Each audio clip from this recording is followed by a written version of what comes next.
obscure. Hi, folks.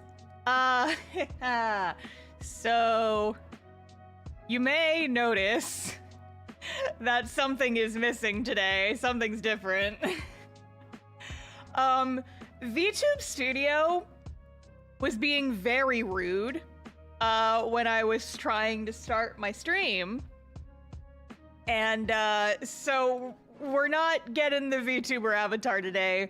It's PNG hours, gang. Don't worry about it. I probably just need to restart my computer, but I didn't feel like it. So now we're just in PNG hours.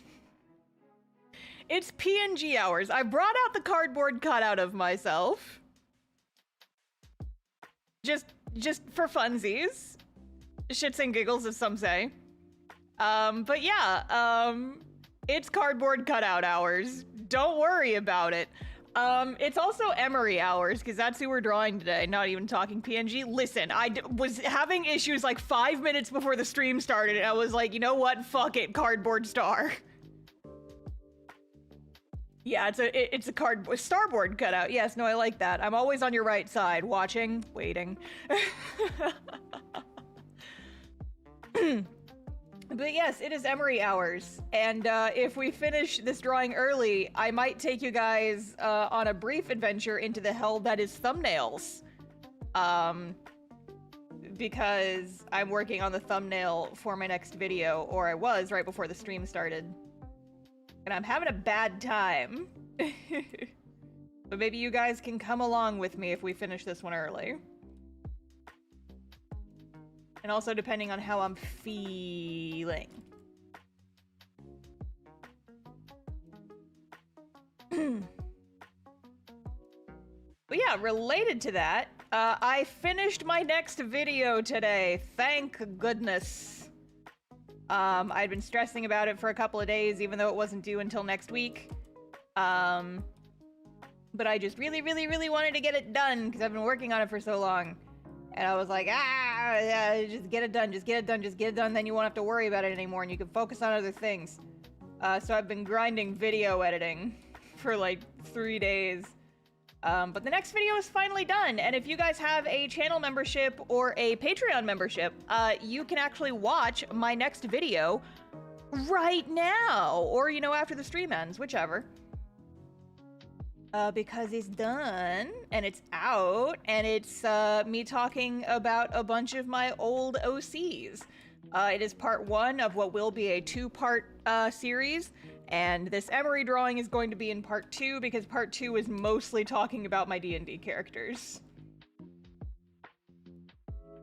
And of course, the part 2 is going to take longer, because not only do the characters all have way more intricate designs, there's also 11 of them instead of 10. Based on just a technicality. You should never feel inclined to stress about videos. We are all on your schedule. Incorrect! I have sponsors. I have sponsors who expect videos out by certain dates. I am beholden to them because they send me money. So as much as I appreciate the sentiment, there are other people who have expectations of me, and they are throwing large amounts of money at me. So I try to do what they tell me to do. It's like, you know, they're flexible. I'm sure they'd be nice if I did need more time, but I just, you know, it's been about a month since my last video went up. I try to do a video once every month or so. And it was about time, and I just wanted it to be done. One of my, like, I don't know if this is an ADHD thing or just a star thing, but one of my things is, if I have a task that needs to be done, even if it's not due, like, super soon, my brain will be in crunch mode on that, thing until I just sit down and do it and get it done. For whatever reason. And so when I, like, you know, when I have a new video that I have to work on, even if it's not due for like 3 weeks, my brain's like, hey, you have a video you gotta get done. You have a video you got to get done. You need to finish that video. The deadline's coming up. You need to finish that video. And see, the cure to get rid of those thoughts is to finish the task. And so, if I have a video that needs to get done, the only way I can stop thinking about it is to just get it done and finish it. And so sometimes if I get too wigged out with stuff, I'm just like, heh, heh, heh. I'll just sit down and work for like 3 days straight, and then I'll feel much better afterwards because I will have hopefully, ideally, gotten a bunch of shit done. So that's been me for the past couple days. I realized is like, I've been taking it kind of easy and slow on production for the new video, but then I realized, oh shit, it's due in a week. I only have one more weekend to work on it, and I have a bunch of other stuff on my plate that I have to do in the next couple of days. Ha! And so I was just like, I just gotta sit down and finish it, and then I can stop worrying about it. Ah! And so that's what the last, roughly 72 hours have been like in the Star House. Just panic, panic, panic, panic, ah! And then I got it done. Panic productivity, basically, but like, I don't even have a reason to be panicking. Like, the video was not needed until next Friday, like that's when, and I mean, technically it could have even gone later than that because the sponsor just wanted it up in the first half of the month. And so I would have been fine even if it came out in like 2 weeks. But my brain was just like, get it done, get it done, get it done. You know you like putting videos out on Friday, so there's like just over a week until the last Friday in the first half of the month. Get your stuff done! And I was just like, Oh boy. And so that's what I was doing basically all day yesterday. And then a little bit the night before that, and then a little bit this morning. This morning, basically all I had to do was finishing touches and then working on the webcomic promo that I put at the end of the video. Because for some reason, that's always the hardest part. Even though it doesn't actually take that much time once I sit down and do it. The webcomic promos stress me out a little bit. Not because they're difficult, I just have anxiety. Sounds like you're getting in your own head. Well, where else am I supposed to go? There is nowhere else to be. There is nowhere else that I can be, unfortunately. The real estate market is shit in the brain space. And I am just one little biscuit trying to make her way. Trying to make her way.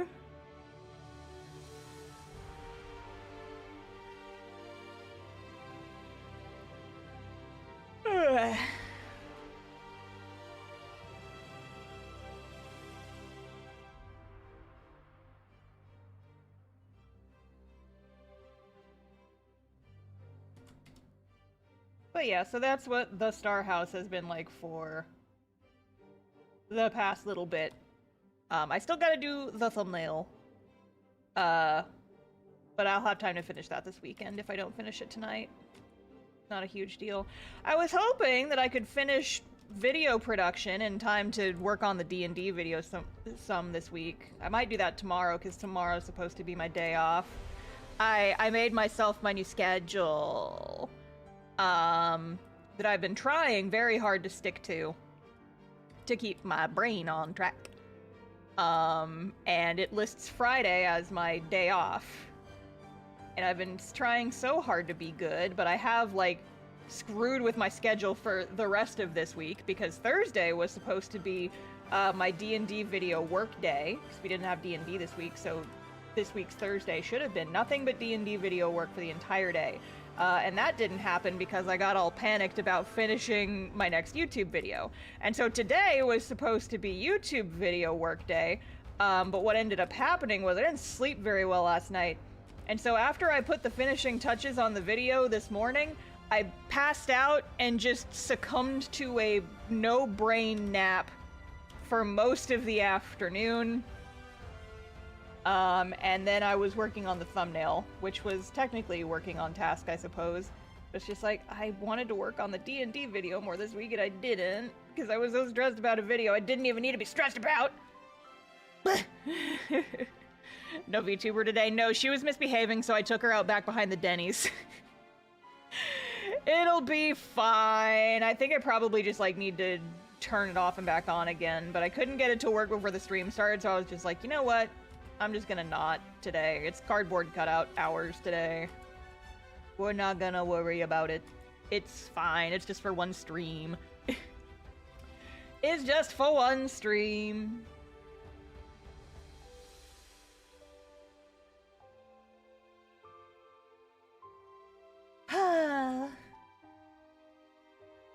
But yeah, I hope you guys like the new video, because I liked working on it, even though it was a lot of work, and I did kind of go a little overboard with some of the animation stuff in the beginning. That makes it sound like I actually did animation. I kind of did. I did boring animation just because I wanted a little bit of flashy stuff. But it's nothing fancy. It's literally just like Premiere. I didn't even pop open After Effects for it.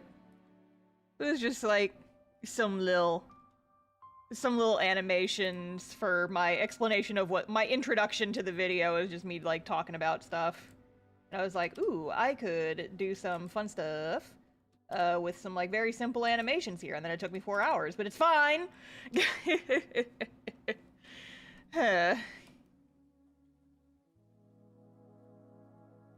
But yeah.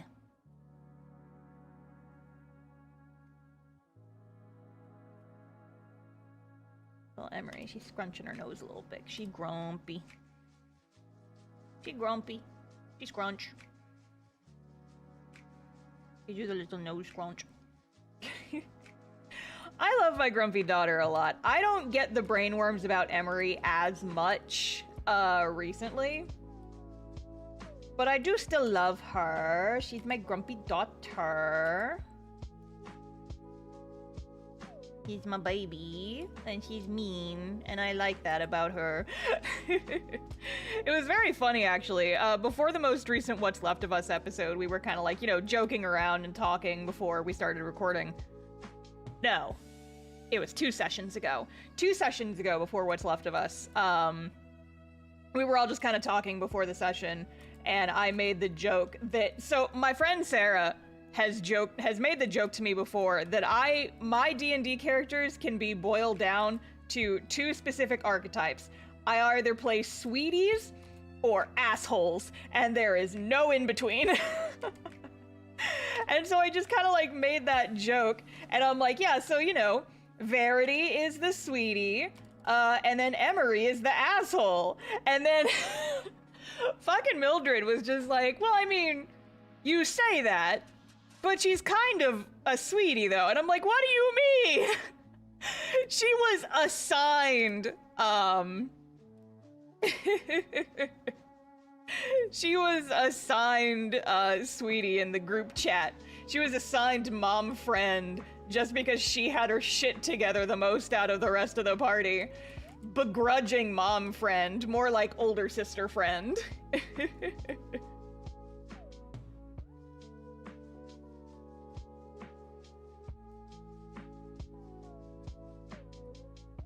Would Lapis be a sweetie? I do think she would, but see, the thing is that Lapis is a different subgenre of sweetie than Verity is. Very much.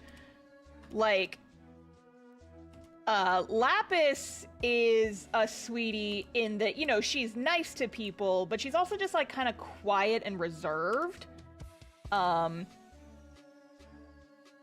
on the surface, she and Verity are very similar, but the more you dive into each other... the more you dive into them, the more the differences appear. And Lapis just has a lot of shit going on that I can't get too deep into. But I love her. You just seem to like badass female characters. I do. I like my girlies. I like my grumpy girlies. I like my cool girlies. I just like my girlies.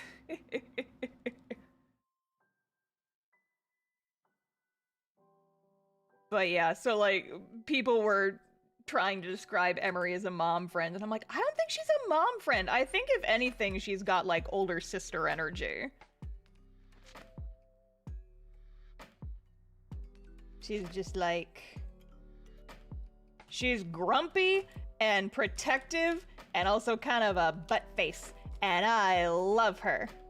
But she's also traumatized as fuck. And I adore her so much.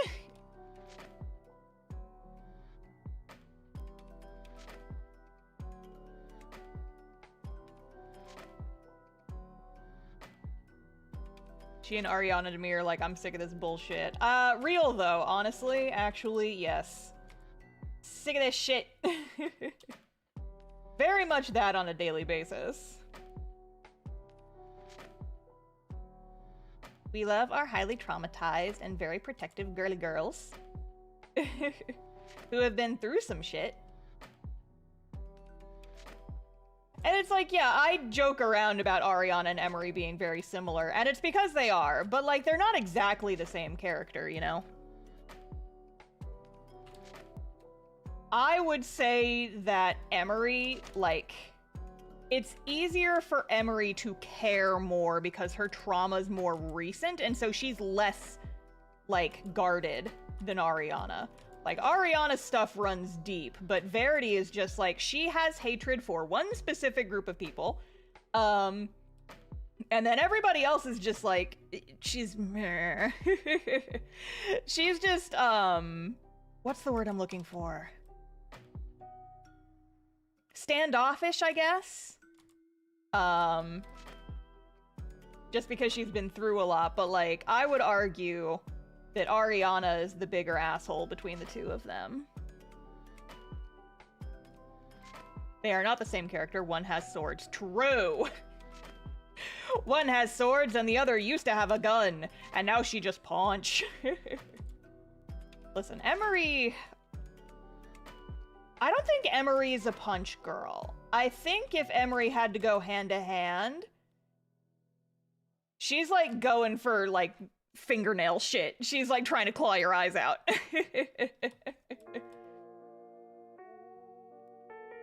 I don't think that Emery would throw a punch. She's a princess. I don't think she knows how to punch.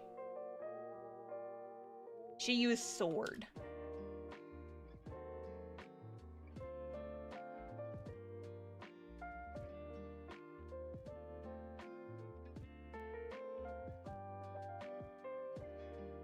So I guess if you wanted to put it simply, Emery is more of a slicing damage, Ariana's more of a blunt force damage type of character build. And they're both good.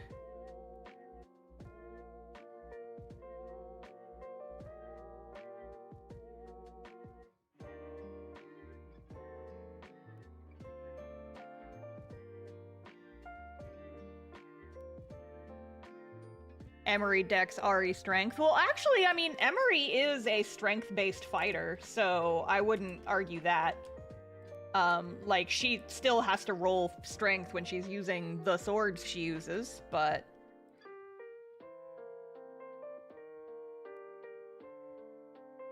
I would argue that between the two of them, I think Ariana has more blunt strength. Meanwhile, Verity is, you know... She's got the beefy armor. You would think that she is strength-based, but not. Verity is very much a dex-based paladin. So her strength is actually not very good, despite her using like a big-ass shield, and that being like her main thing in a fight.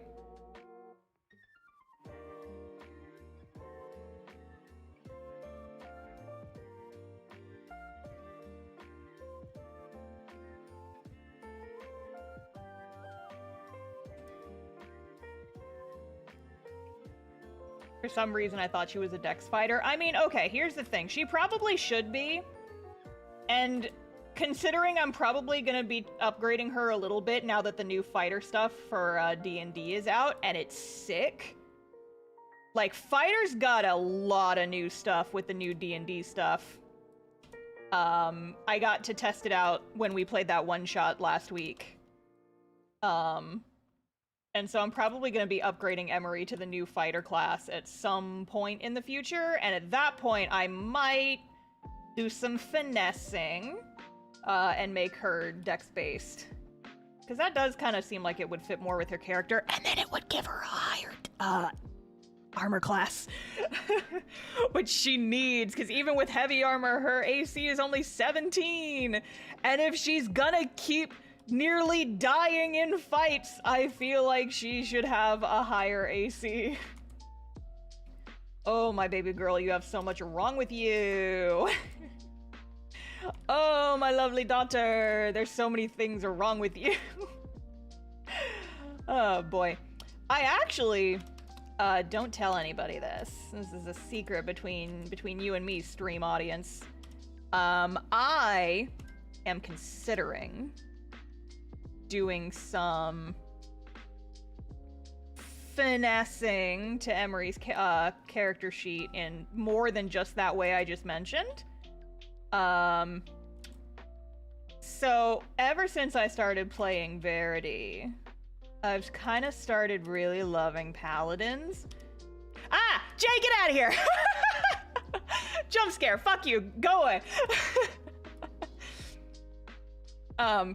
But yeah, we talked about this, that potentially, maybe, if the story makes sense and the stats make sense and I can work it in, there may be Verity or Emery Vengeance Paladin multi-class in the future. Because Vengeance Paladin's kinda sick. But I don't think she's there yet. I think that because right now in the story, it's like she learned who betrayed her, but she doesn't like get to hold on to those memories. And so I almost feel like her anger hasn't peaked yet. And I feel like depending on how the story plays out for the next couple of sessions, and depending on when we get our next level up, there may be Vengeance Paladin Emery in the future.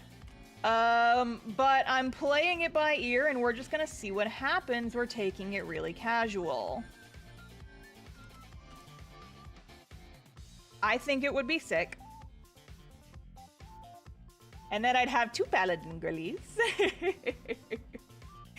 I just like paladins. I think they're neat. Part of the reason I wanted to play Verity and the whole reason she exists, I've told this before, but Verity was actually my backup character for what's left of us. That's what her original point was. That is who she was originally going to be. That's why I came up with her, because I was convinced at some point, it was like, all right, Emery's gonna fucking die. She's gonna die in the next episode. I've been wanting to play around with Paladin. Maybe I could do that. And then Emery didn't end up dying, but then I had this cute baby girl. And I was like, and not long after that, Jay was like, hey, do you want to play in a new campaign? And I was like, I've already got a baby girl. I've already got one. Let me in.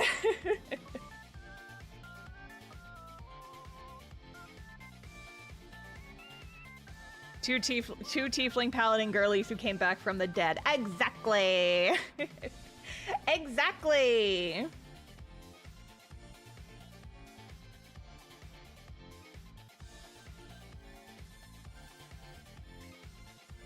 I don't know what it is.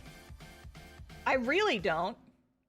But I just have like this fascination with paladins now.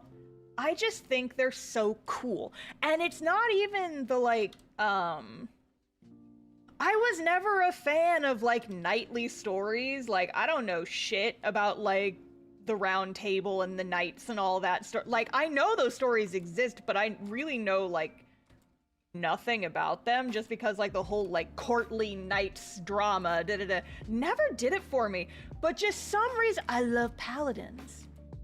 I love paladins, and that's basically what they are, is they're like these knights. and they're cool. And I'm like, I don't know why I think they're so cool, specifically in this Dungeons and Dragons related context. For Verity, specifically, it's because I accidentally put way too much of myself into this character. And oops-a-doodle, she's my baby girl.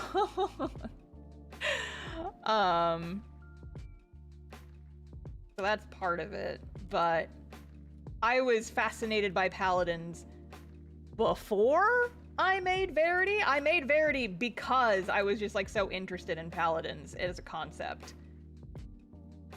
Like, that's the entire reason that she is a paladin. I was like, I've never played this class, and I've never seen this class played in like any of the actual plays that I've watched. What's the deal with paladins? They're so cool if they're done right. They are. They are. And I like them. I feel like paladins get a bad rap, or they get a bad rep, just because a lot of people think they have to be cops. And that's not in the job description. That is not a requirement. You don't have to be that. And quite frankly, I love playing characters that kind of go against the norm of their character class. I think that's fun, and I play with that constantly. A lot of people play them as shitty cops who are no fun. Yeah, exactly. But like, they're so much more than that, and they can be so much more than that if you put an ounce of creativity into coming up with a cool character. Because my thing is, like, I always come up... I guess Verity was kind of the exception to this, because I did like kind of start brainstorming her with the intent of playing her as a paladin. But for most of my characters, I come up with their personality first and then give them a class after I've figured out what their personality is. I typically don't say, okay, I'm gonna play this character class and then come up with the character. It's vice versa. And a lot of people also think that paladins like have to be like they're clerics, but they hit harder, and that's really not the case at all. If you look like at the rules as written, paladins don't have to be aligned to a god, and Verity isn't. She doesn't pray to a specific god. She's not a devout paladin. Paladins, their oath is like where they get their powers from. And there's a TikTok creator and also YouTuber I follow who had like a very good take on this, where it's like paladin is so cool and like romantic and idealized, because basically the whole caveat with a paladin is that you make a promise and you believe in that promise so much it gives you superpowers. And I love that. That's so sick. Like, that concept is what I love. That concept of a paladin is so cool to me. That it's just like, you believe in yourself and this oath so much that it just like gives you magic. Tell me that is not sick as hell. Borderline power of friendship. It is, though. I mean, Verity's whole oath is about like how much she just loves her friends so fucking much that it gives her superpowers. That's basically how it works. And I love her so much. But yeah, TLDR, paladins get a bad rap, and we need to respect paladins more, because they don't have to be cops. They can also be good little baby girls. Here, if you missed it, you guys have given me excuse to show you Verity again. There she is. There's the baby girl. Does she look like a cop to you? Does this look like a cop to you? No. She's baby. Anyway.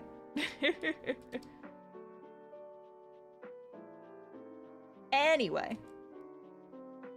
Da baby. By the way, I only have 4 Verity standees left now, so if you guys wanted one, I'm not sure if I'm ever gonna reprint those. So just fair warning, I've got 4 left.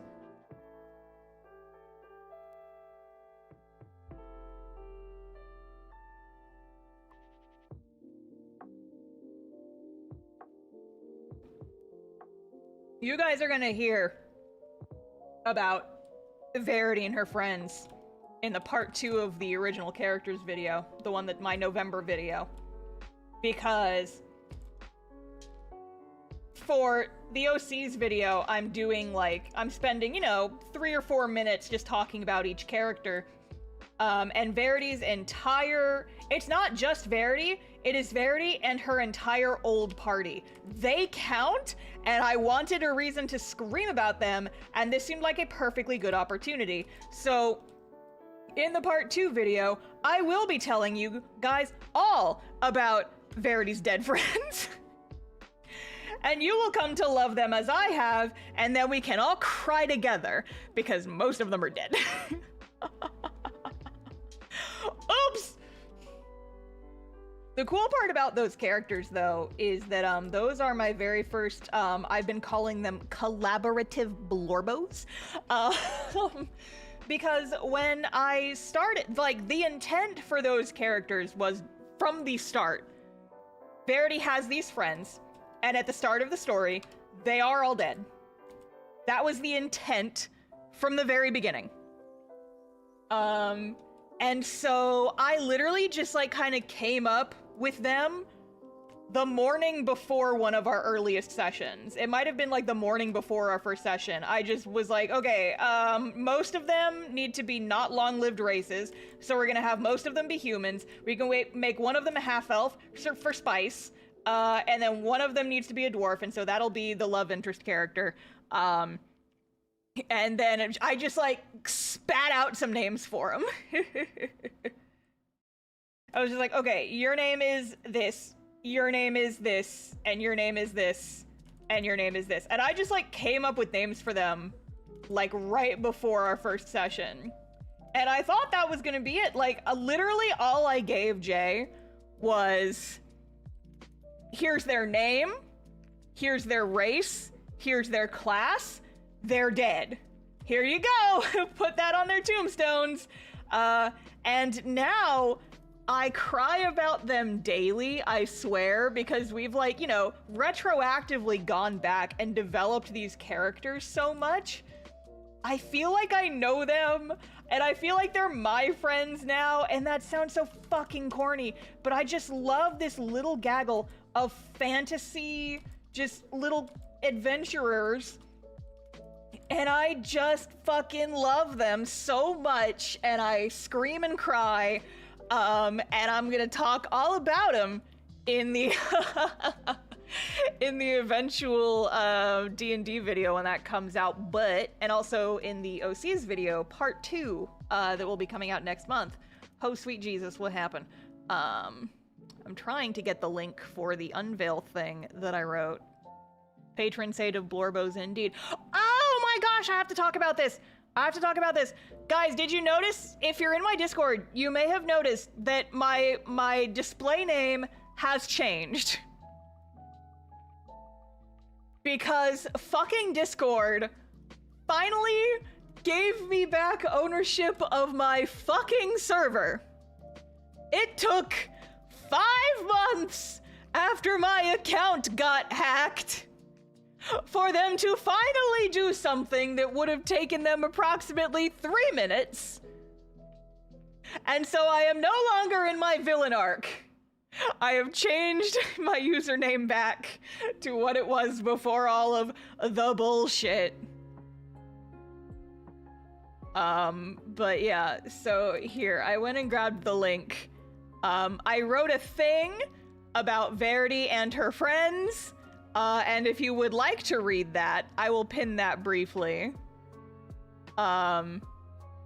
It's just like a thingy that I spent a few hours writing a couple months ago because I was in my feelings. And when I'm in my feelings, I write emo shit, apparently. And so... yeah.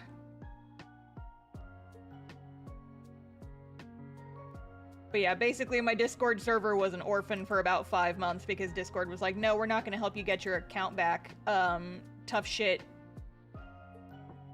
And then when my account got hacked, they said, well, tough shit. And I was like, hey, well, now I have a server of over 2,000 people that's ownerless. Can you help me figure that out? And I swear to God, I had to submit like 5 different tickets before they finally helped me with a problem that should have only taken 5 minutes to fix. And it took 5 fucking months! But I did it. I did it. I have vanquished the red tape monster. And I will die mad that it took that fucking long. But anyway, it's fine. Ugh.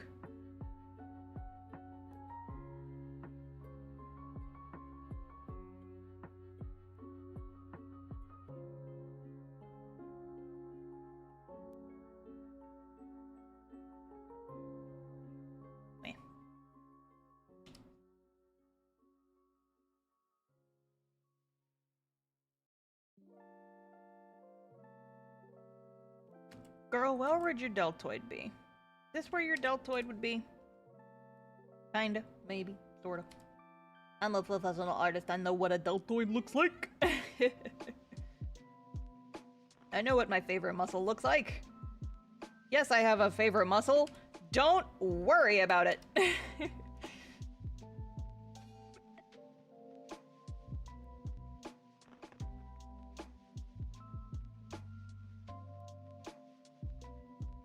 Star claims to no longer be in her villain arc, but the most recent cast-off pages say otherwise. Listen, the cast-off pages that are going up on the main website right now, I drew like 3 months ago. It's fine.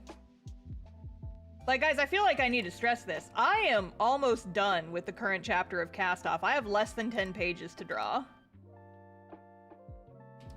I am so close to being done. I will be done drawing that chapter by the end of November. 3 months ago. Yeah, I've got a big ass buffer, bro.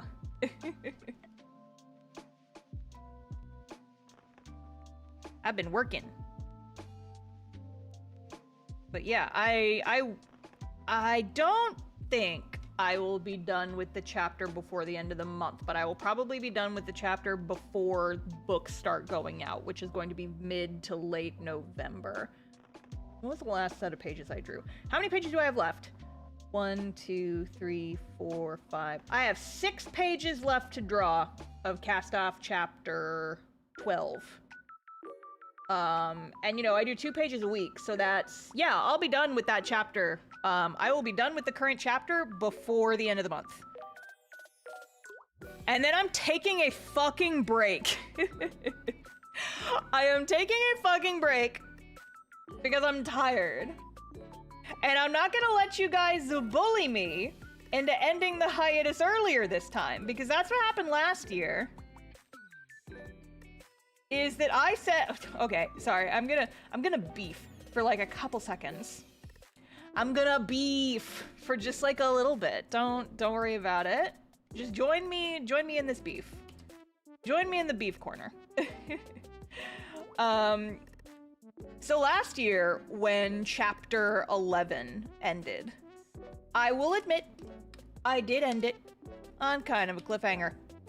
This is true. That is the thing that happened. I do not deny this. But on the last update of chapter 12, I said very plainly, hey guys, the comic is going to go on hiatus. We will be back sometime in like mid-January-ish. I don't have an exact date yet because it's just going to depend on factors, but I need to take a break because I'm tired. And so the chapter, I will announce a comeback date at a later date. And in the meantime, I'm going on just a sabbatical for a little while. And the end of chapter 11, the hiatus between chapters 11 and 12, was the first time I had taken a hiatus from the comic since my YouTube channel blew up. Like, cause chapter 11 was pretty long, and chapter 11 is the chapter that was running when my YouTube channel blew up and I got all those new readers from like the YouTube channel going off. And so what ended up happening was that even though I very clearly stated in the description, is like, hey, I'm taking a hiatus just for like my mental health and just to make sure that I can come back bigger, badder, stronger, etc. people were being real, like, needy, I guess is a word for it, in the comment section, begging me to post, is like, when's the comic coming back? Please make the comic come back soon. All this stuff. And it basically guilted me into coming out of hiatus earlier than I had originally planned. And I wasn't, like, mentally prepared for it, so I just kind of relented to... I don't want to call it bullying. That sounds too, what's the word? Too dramatic, I suppose. Because, like, they weren't bullying me. They were just being like, I was excited that people were excited about the comic. But at the same time, it's like, I was on vacation, and it was like, I wanted to, you know, enjoy some time off, but instead of that, I kind of got swept up in how excited people were about the comic, and I ended up coming out for hiatus like 3 weeks sooner than I wanted to originally. Yeah, peer pressure pestering me, yeah, basically. And so, you know, looking back on it, I feel kind of bad. It's like, I feel like I was kind of robbed of a nice, like, mental health kind of staycation kind of thing, which is, you know, what I like to do between comic chapters, because making a webcomic is a lot of freaking work, and you need that downtime. Especially because it was, like, the end of the year, it was right around Christmas, and I was just like, I really need some time off, or my brain's going to explode. But then I saw, like, how many people were, like, pestering me constantly, despite the fact that I said in the description of the last page, like, hey, the comic will be coming back, I'll give you guys a specific date later on, but it'll be coming back in this month. And then people were still pestering me, like, hey, when's the comic coming back? When's the comic coming back? I need to know when the comic is coming back. And then I was kind of pressured into coming back earlier than intended. And that's not happening this time! That will not be occurring this year, because I'm fucking tired, and I am taking at least a month off, because I'm tired. The comic is free to read and you've done like 600 pages on your own, they should calm down. No, I have done 800 pages now. With the pages that are about to come out on Patreon, we have officially passed 800 pages in the backlog over the last 10 years. That's several. I will not be peer pressured into coming out of hiatus early this time. I need a break. So...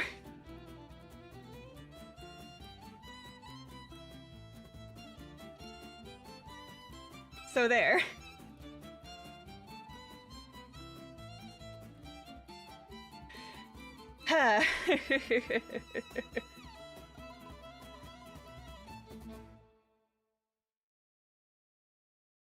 But yes, so TLDR, I don't know precisely how long the hiatus will be, but I'm giving myself at least a month of no drawing comics.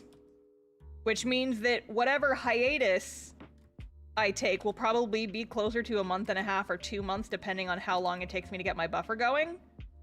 I also do just, like, need some extra time to, like, polish the script for the next chapter, because, like, I'm still not 100% happy with it. Stay in the closet where you belong. No, let me out! Let me out! This is rude. No, don't trap me in here. It's dark. But yeah, so I'm not sure exactly how well this is going to dovetail with everything. But what I'm thinking is okay, so I have to do a video. So my October video is done, and that will be coming out next week. My November video will be coming out sometime mid-November, and then my December video will be coming out sometime mid-December. But I could theoretically get it done sooner than that. And I probably will, because I usually finish my YouTube videos like a week early. So what I'm hoping, my goal, would be that I finish, and okay, so Castoff's website updates will end right before the end of the year. So I have enough of a buffer that I could just finish the comic sometimes within the next month, and then for the next 2 months, the comic would still be updating. And so my goal is to be, if I can, oh yeah, and then also, you know, the Castoff books will be coming in like mid to late November, and then I will need to spend a couple weeks like shipping out everybody's orders. But what I'm hoping is that ideally there will be a nice, lovely little dovetail where I can take a break from both comic stuff and YouTube stuff for like an entire month. From like mid-December to mid-January, I will just take a month-long sabbatical from needing to work on stuff. Because like YouTube, they say like lots of YouTubers take January off anyway, just because it's not a good month for like sponsorships and stuff. And I do technically have the script for a storytime video just sitting in my YouTube, in my folder. It has just been sitting finished in my Google Drive for like a couple months at this point. And so I think that if I do a January video, I might just do a very, very simple video with some art that has been drawn for other things.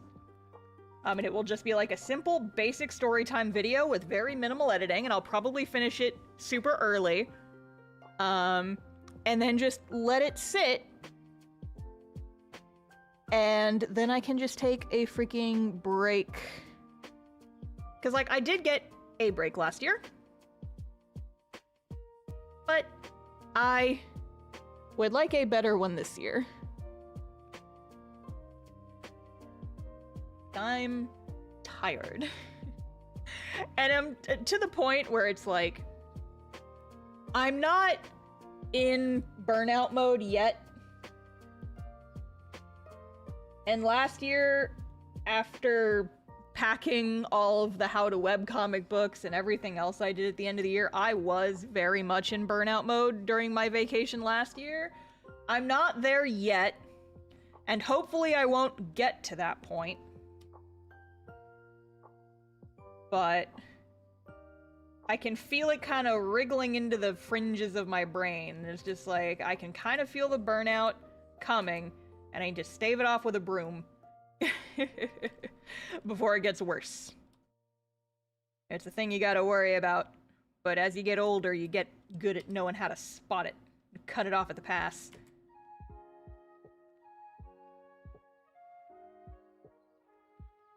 I always know when burnout is coming, when I have, like, free time that I could be using to draw for fun, and instead I just lay in bed and look at TikToks.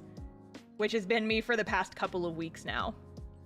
Like, I haven't really drawn much at all this week. Like, even comics I haven't really done this week. I kind of took a break, because I had enough of a buffer. I was just like, I'm just gonna take a little break because last week was really busy. And so, like, I haven't really had time to draw this week. But now that I'm done with my next video, like this afternoon, I had time to draw, and I just didn't want to. And then I was just like, oh, that's burnout, baby. That's the burnout, baby. Uh-oh. And so I was just like, you know, just kind of trying to take it easy. It's like, okay, I'm feeling the burnout running at the fringes of my brain. So I just need to take it easy. Oh, hello, Milo. Oh, hello, baby cat. She has jumped onto my desk. Hello, baby. A baby catto. Oh, she's a baby catto. Okay, I'm gonna pop open an old Emery picture because I can't be bothered to go back and get colors. Can't be bothered, TBH. Here, I'm actually gonna, what I'm gonna do is I'm gonna save this, and then I'm going to pop this open in my reference window.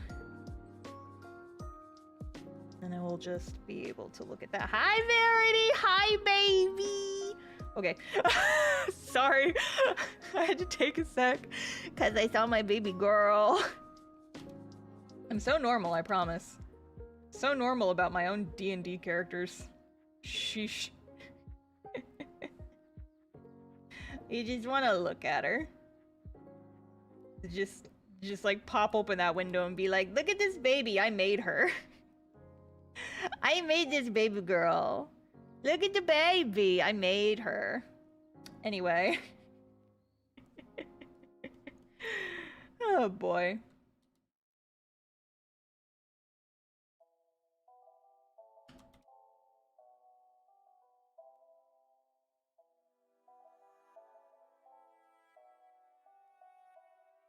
We getting baby girlies? You are getting so many in this video. Because you guys are also going to see some of my underappreciated baby girlies who I don't draw very often because they're not like player characters that I actually play. You guys are going to get some Felix time in the next video, and that's very exciting because I barely talk about her anymore. But I love Felix. She's my daughteroni. She's a baby like Felix. Yeah! I'm so chuffed that you guys, like, know my characters, even the ones that I don't talk about very often. It just pleases me. It pleases me very much that people like my girlies.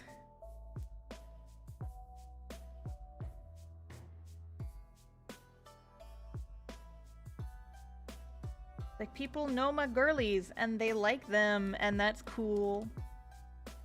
Wow. Wow, wow, wow.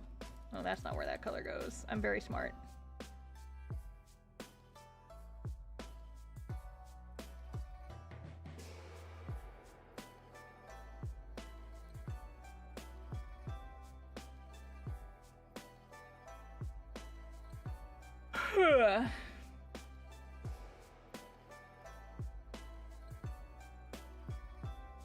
I bet if you put your Discord link on YouTube, more people would see it. That is absolutely what would happen, and that is why I do not do it.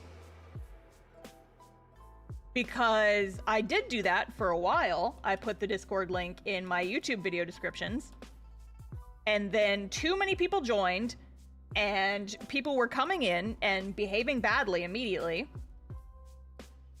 And so we took it out. And so now, if you want to find the link to my Discord, you have to work for it. Because the thing is that my Discord is not for me as a YouTuber. My Discord is specifically for my webcomic. And if people are going to be joining it, like, you can join it if you haven't read the comic, that is allowed. But it is primarily and shall remain a Discord server for my webcomic. That is its primary purpose. And people were coming in and being butts. And just being, like, cringe and behaving poorly. And so lots of 10-year-olds shows up. Yeah, we actually had to raise the minimum age on the Discord from 13 to 15. Just because so many, like, really young people were coming in who just had, like, no concept of Discord etiquette. And the girls are doing parkour. But yeah, so we had to raise the minimum age just because enough people came in and behaved poorly and ruined it for everybody else.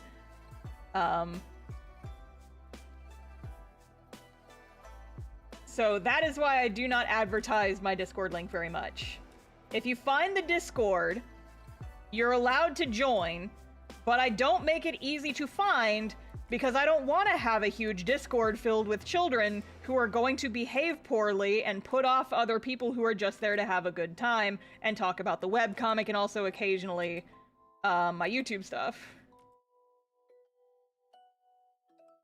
You know? Is it gatekeeping? Yes. Is it gatekeeping specifically because we have, like, an atmosphere that I would like to maintain that is made more difficult to maintain when there is a gratuitous surplus of people in there? Yes. So almost all the problem people were 13 or 14 or even younger and out, like, breaking Discord's rules. Yes, we have had a lot of those, unfortunately. And so yeah, it's like, as much as I love that, like, you know, folks enjoy my work, you have to learn how to behave in public online spaces. I think just people get so excited about community that they don't know how to behave themselves. And it's like, I was a teen once too, so I get it. But you have to respect the space. And I drew these lines on the wrong layer. Very cool of me.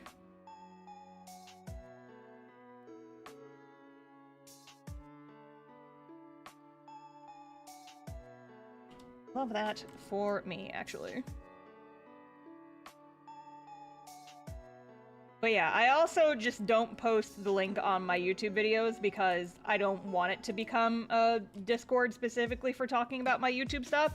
I want it, the original intent was for it to be for the webcomic, and I would like that to stay the thing that it's for. Like, you know, I have channels in there for talking about YouTube stuff, but I want it to stay primarily for the webcomic, and so I mostly advertise it on webcomic-based areas. I'm very good at drawing these lines. There we go.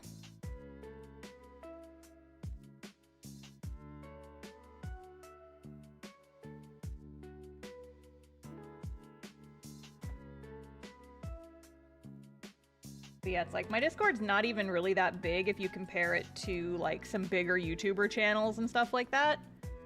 But you know, we try to foster a vibe of, like, we try to foster a certain environment that's, like, fun, but chill and relaxed and filled with people who read the rules of the community that they are entering. And it gets harder when people will just, like, come into your server and just blatantly not read the rules. And stuff like that.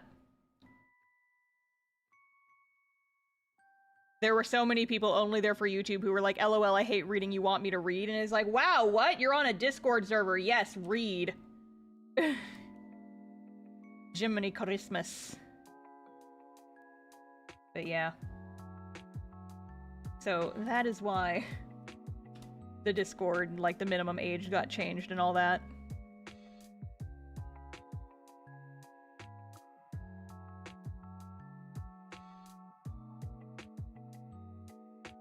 Hello, Milo. Hi, baby. What you doing? She's under my desk and she's just sniffing around. I see her down there. Hi, Milo. Hello. What you doing? Did that show up on the mic? Did you guys hear that? She meowed.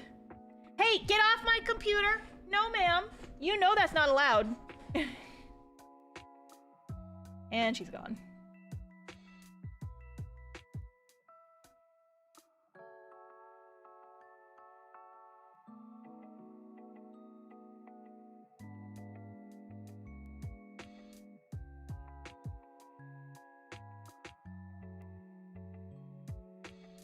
Okay, I guess it was quiet enough it didn't show up on the mic.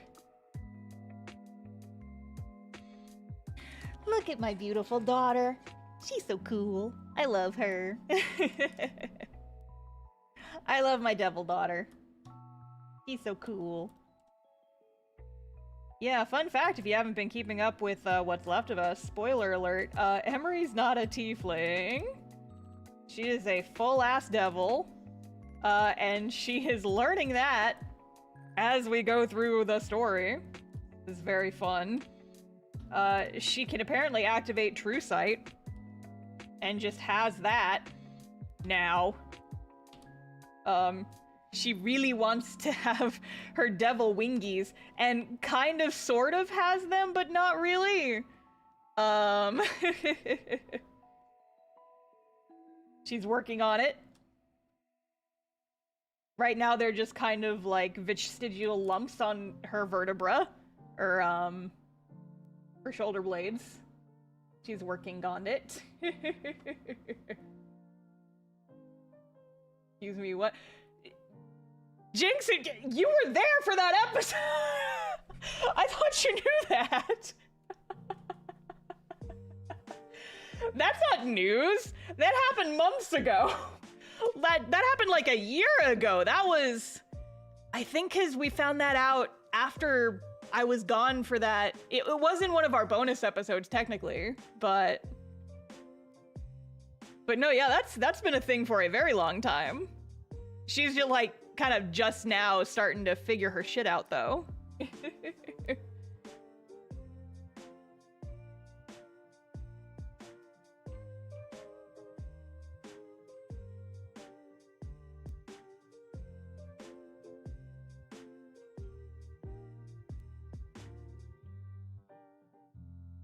But yeah.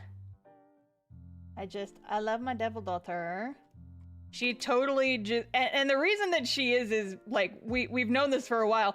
She just straight up stole a devil's body. Yoink. Got your meat suit, it's mine now. And so she's only just now kind of starting to figure out the implications of that, which is, oh wait, shit, this means I can like do stuff. Oh boy, and so now she is doing that.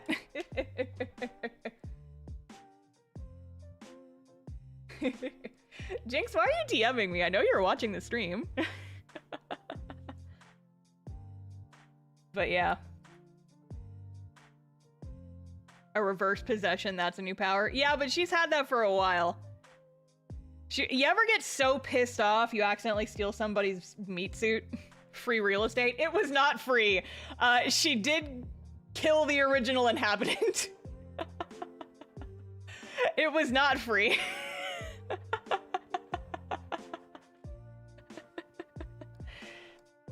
Very much it was not free. Yeah, no, because, like, it's so funny, though, because, like, Emery's a little bit of a hypocrite. She was the victim of a body snatcher, and then she turns around and does the exact same thing to somebody else. If she's a devil, she can be somebody else's warlock patron. Hey, Vernon! No, never. But, like, in our most recent episode, she like actually got to sit down and talk to somebody about that, and they were like, oh, well, you know, you're a devil, you know the kind of stuff that you're capable of, and she was just like, settles in and was like, no, you should tell me, though. I would love to be into what's left of us, but it'd be so long. Yeah, so the D&D video is taking priority, but what I would love to do is put out, something I'm working on is I would love to do, like, in the same style of the D&D video, just a series of, like, summaries of each arc that are, like, 10 to 15 minute videos that will catch you up. We do have, like, we have a story summary on the website. It has not been updated in a while, but it will cover at least, like, the first year or so of the show. So if you're curious, you could at least get started by watching that.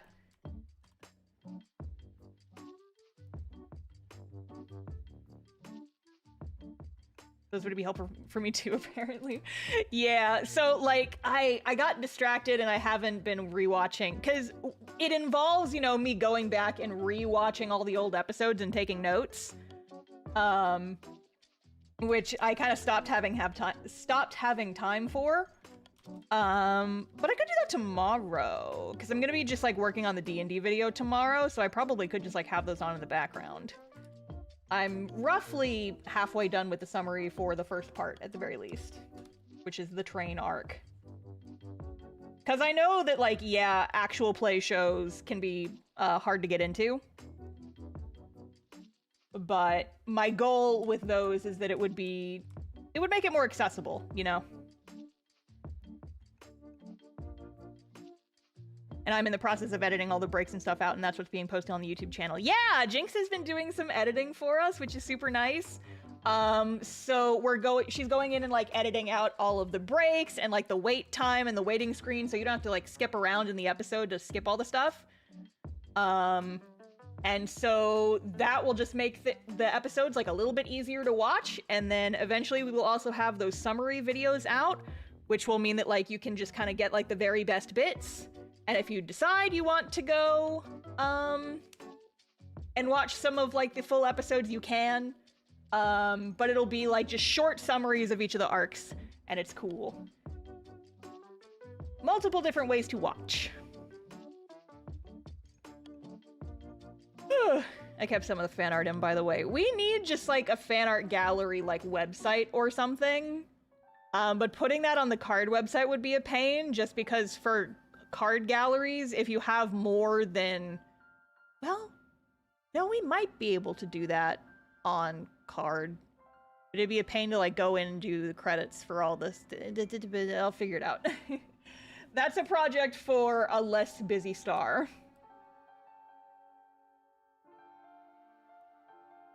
Star has a lot on her plate already.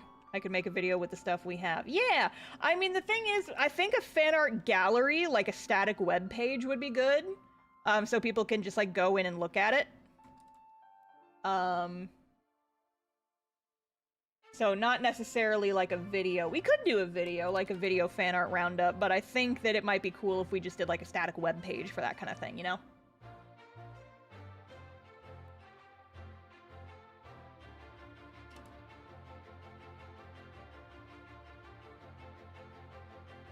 Getting very picky with these colors.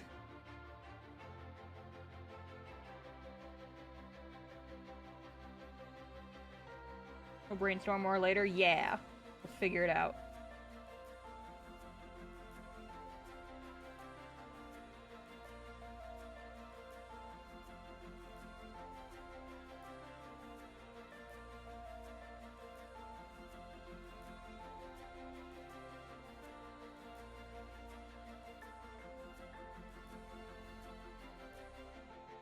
That's my daughter right there. That's my daughter, Roni. I love her very much.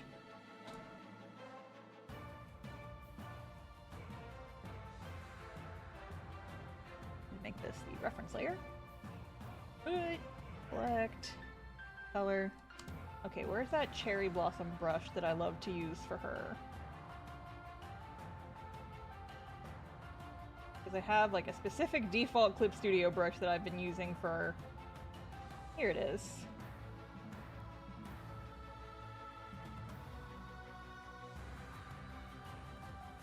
That I use for the pattern on Emery's little butt cape. Because she's still a girly girl. She can still have, like, flowers on her outfit.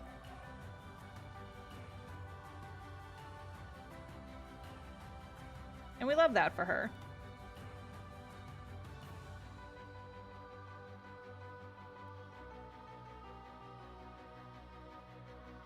And then she also has her pants stripes.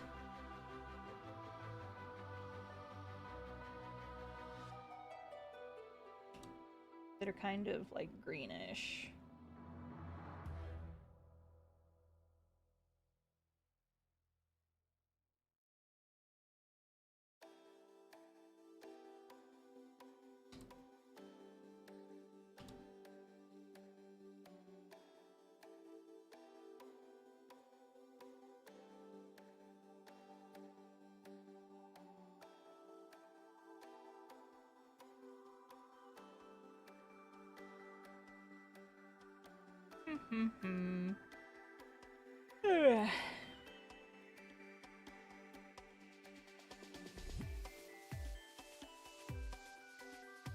Oh yeah, this is kind of off topic. This isn't really relevant to anything we've talked about in the stream so far, but it's relevant because I am the streamer, and this is a thing that keeps happening to me specifically. Public service announcement. For anyone that ever comments anything on anyone's art, specifically of art of people's original characters online, saying this character looks like XYZ other character is not the compliment that you think it is. So stop doing it. I have gotten so many comments across, like, so many of my pieces, but especially it's irritating on my original character art, of people saying they look just like so-and-so other character. And first of all, no they don't, because whenever this happens, it's always some random character I've never heard of, who my character, like, the only thing in common is, like, their hair color or something, and that's literally the only reason that people are saying they look similar. Or it's like, can we stop, as a society, just agree that this is annoying and not do it anymore? Because it really is not the compliment that you think it is. And it ranges from baffling to just fucking irritating. The number of comments I got on my video where I did like my randomly generated D&D characters, the number of comments saying that like so-and-so looks like this Minecraft YouTuber. I'm like, first of all, what the fuck is Minecraft? Second of all I know about Minecraft YouTubers I've learned against my will, and it's because a lot of them have touched kids apparently, and that I don't want to associate with my art, so let's not do that maybe. And I'm just like, this is not the compliment you think it is. And the only reason I did not block that guy's name from being commented on my video is because technically the comments were good for the algorithm, but it pissed me off every single time I got one, and I got hundreds. Hundreds of them. And I am still getting them. To this day, and that video was uploaded months ago, I am still fucking getting these comments. And it pisses me off because I looked up what the guy looks like, and literally the only thing they have in common is a mustache. Literally the only thing they have in common is that they have mustaches. That is the only character design trait they have in common. And I'm like, can we, as a society, stop pointing out as like, hey, this character looks similar to this person just because they have one or two character traits in common? Fucking annoying. So yeah, if you have ever done this, I forgive you, but don't do it anymore. And if you haven't done this, don't do it. Because no one likes it and it's irritating, so let's not maybe. Let's not, mayhaps. I got a lot of comments on my Idle AU artwork, like the print I did for last month's mail club, of people being like, they look just like Amphibia. So there was one comment from one person I got on Twitter that was someone saying, you just copied Amphibia. And I was like, first of all, haven't even watched that show. Everything I know about Amphibia I have learned just because from like this comment section apparently. Second of all, these characters have existed for years before that show ever came out, so if anything, the Amphibia characters look like my characters, so shut up. But also, like, holy shit. It's irritating. So just a PSA. Don't. This is propaganda that I am spreading. There's like 150 people here, and I would love you guys to leave this stream. If you take anything away from the stream, it's do not compare people's characters to other characters. It's annoying, and best case scenario, we're probably just gonna block you. Tell your friends not to do this too. Explain how you can show them this clip if you want, but like, it is so irritating, annoying, and upsetting, like genuinely, when you put your heart and soul into designing a character. And you know, all of us who make like original characters, you put a little piece of your soul into them, right? It's like, that's everybody who makes characters, you go through that. And then to have that very personal design say, oh, it looks like this character. It doesn't feel good. It's basically like saying, oh, you're not original, you just copied off of so-and-so. And it fucking sucks. So let's just, as a society, stop doing that. Okay? Okay. If you it's okay to think that, but maybe don't leave it in that person's comments, you know? You can think, oh, this character kind of looks like this other character that I like. That's neat. Don't put it in their comments. Stop yourself from putting it in someone else's comments. If you have those thoughts, you can keep them to yourself. You know? You don't have to say,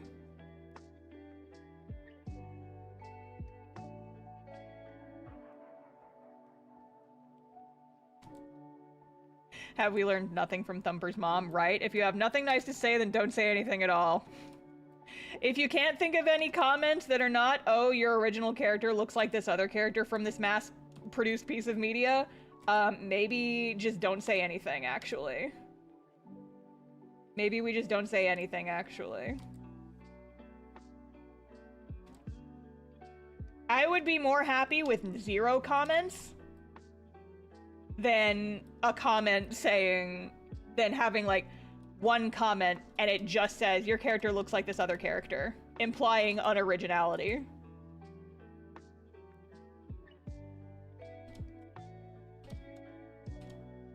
So, you know, if you're not an artist and you didn't know that, it's fine. I forgive you. Just don't do it again.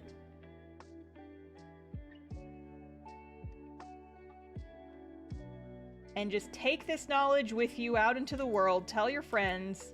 Tell your clerk at the supermarket. And maybe we as a society can just stop doing this.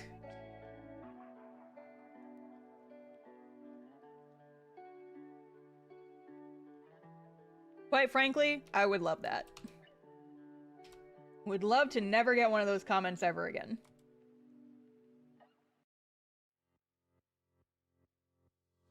Because I'm doing another, like, randomized character challenge video in December. And I'm fixing to put it in the video. If you leave a comment saying, oh, this character looks like XYZ other character, you're getting blocked. This is a threat and a promise.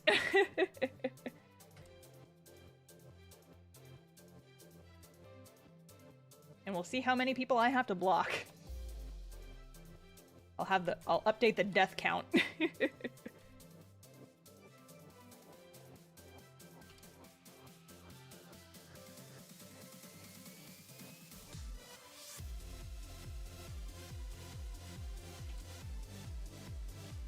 She identifies as a threat. Yeah, I'm just like Larry in that way. I still think about that. Someone just in the stream a few streams ago, somebody in the chat just picked up Larry's vibe so perfectly. Larry does not identify as male or female. Larry identifies as a fucking threat. That is exactly their energy. And I love that.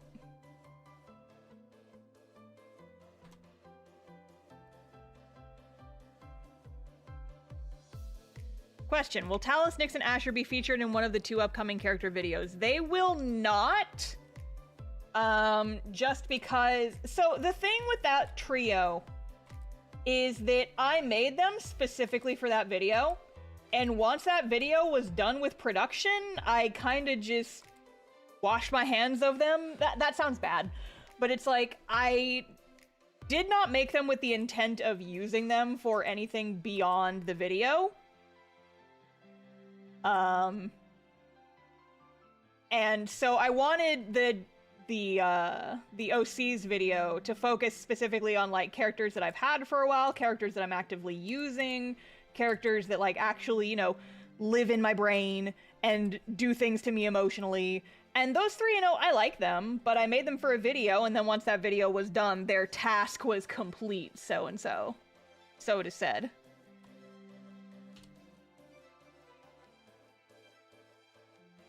But, like, I am genuinely surprised, because, like, I've seen posts about those characters, like, on Tumblr. Like, I think y'all like those characters more than I like them. It's kind of funny, actually. I'm thinking I gotta come up with, like, a tag for them if folks want to, like, write something for them or something. Does this mean the new randomly generated characters won't be new members of the trio? No. Do they have fan art even? They haven't gotten fan art, but I have gotten, like, some people... I've seen posts of people just, like, talking about them on Tumblr. And I'm just like, oh, that's cool. Like, there's a couple people who are really obsessed with Nyx. And I'm just like, I'm flattered. I don't know where this energy is coming from, but I'm glad you're having fun.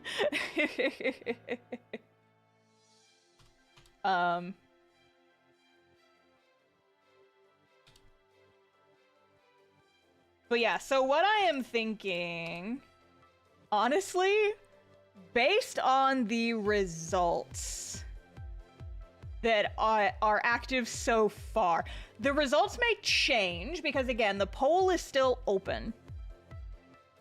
But based on the current results of the poll, the new trio might be a villain trio, actually. Or at the very least, a trio of anti-heroes. Because y'all are determined to make some edgy little guys. Like, no guarantees that it's going to stay that way, because again, the poll is still open for a while, and I'm probably going to get a new flood of responses once the most recent video goes up. But here's the polls again, just in case y'all want that. I'll pin it again. But yeah, because the current, I almost kind of don't want to say, but like the current winners for each category are leading to a group. Well, here, I'll do the backgrounds and that'll give you guys a good idea. So the current top 3 classes that are winning: Bard, Rogue, and a Warlock. And then the backgrounds that are winning are Haunted One, which is like tragic backstory Chan, and then Charlatan, which is Gaslight Gatekeep Girl Boss, and Criminal, which is self-explanatory. And I'm like, oh, this is just a party of assholes you guys are making.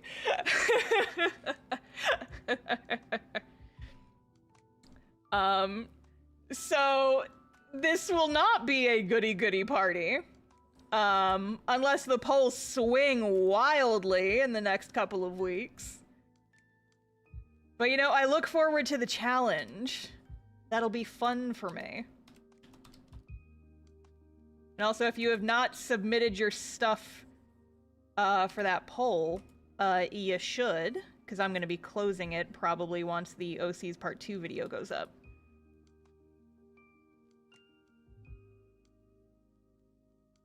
I'm going to have to start working on that at some point. I gotta start brainstorming little guys, but I wanted to get at least one video out where I promoted the link in the video, and not just in like a community tab poll, so that I could get a bigger focus group of characters to work with. And just as a reminder, if you want to know how it's going to work, it's a poll essentially. And so I'm taking all of the first place winning options for the poll, and I'm making that into one character. Then I'm taking all the second place options, making those into a second character, and then I'm taking all the third place options and putting those into a third character. So like individual characters you guys submit will not be like made into characters for the video. We're taking the most common responses and we're designing by committee essentially. And you get one submission each, and you can't edit it, so choose wisely.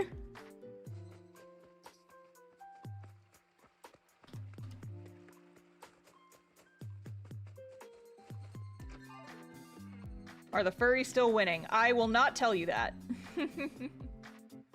No inside baseball. I've already given you enough. Democracy, basically. Yes. So we're not gonna have like one specific person who submits a character and then that is the character that gets made. I might do that for a future video, but that is not the interest right now. Right now, the interest is building little guys by committee and seeing what I can come up with. Because that's gonna be my December video, and I'm probably gonna title it something along the lines of making characters for my audience for Christmas or something like that.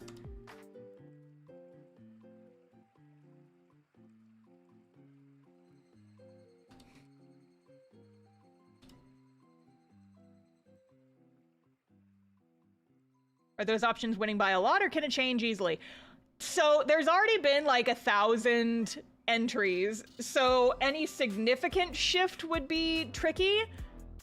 But the ones that are winning are not winning by a lot. Like a lot of them are fairly even, especially like the backgrounds one is like 15, 13, and 11% are the winners. And so like if one option suddenly gets a bunch more votes, it could very easily overtake. But we're just gonna see what happens. We are just having fun here. Like, there is still time and potential for the tides to drift. And that is why I want to get a bunch more entries. Because I want to see what's gonna happen. I want to see what's gonna happen. Here. I'm gonna take a real quick bathroom break and I'll be right back. I will be right back.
Okay, I'm back.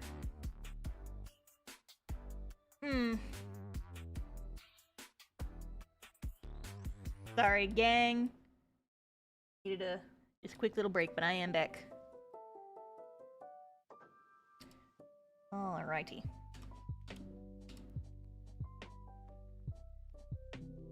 But yeah, so I'm excited for that video, though. I've already been brainstorming a little bit. I'm trying not to get too attached to anything.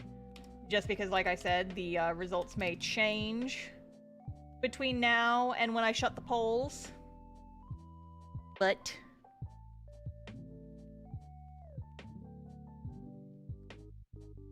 I think it'll be a fun video.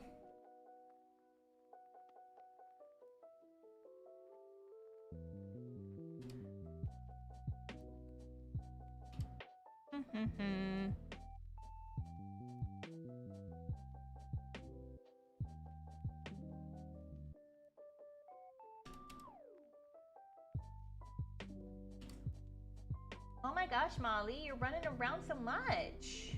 What are you doing, crazy cat? Why are you all fluffed up? You look like a little raccoon. What are you doing? What's with the manic energy, baby cat?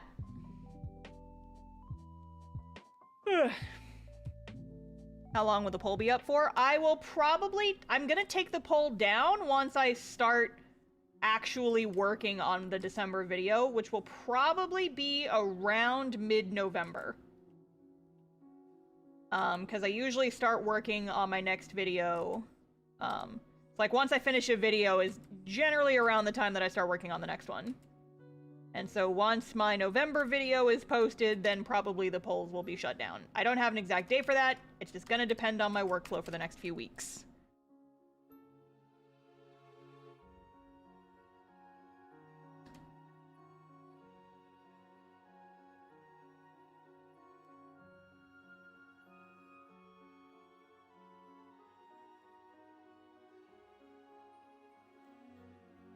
So whenever Molly gets the zoomies, she usually accompanies it with screaming. Like she is right now. She was sleeping peacefully, like on the little kitty shelf next to me. And then when I got up to go to the bathroom, she decided it was zoomies hours. She's now running around the house and screaming. Living her best life, I suppose.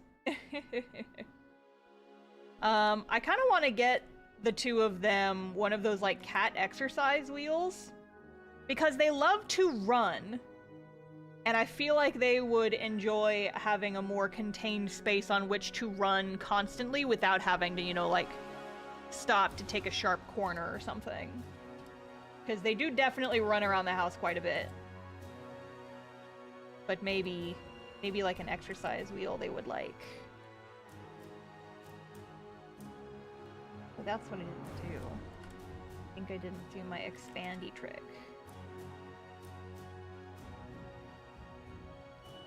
Oopsie doodle. No, I did not do my expandy trick. Whoa! Whoa! Weird. Okay. Star, what was that? Don't worry about it. Don't even worry about it. My super special secret skill.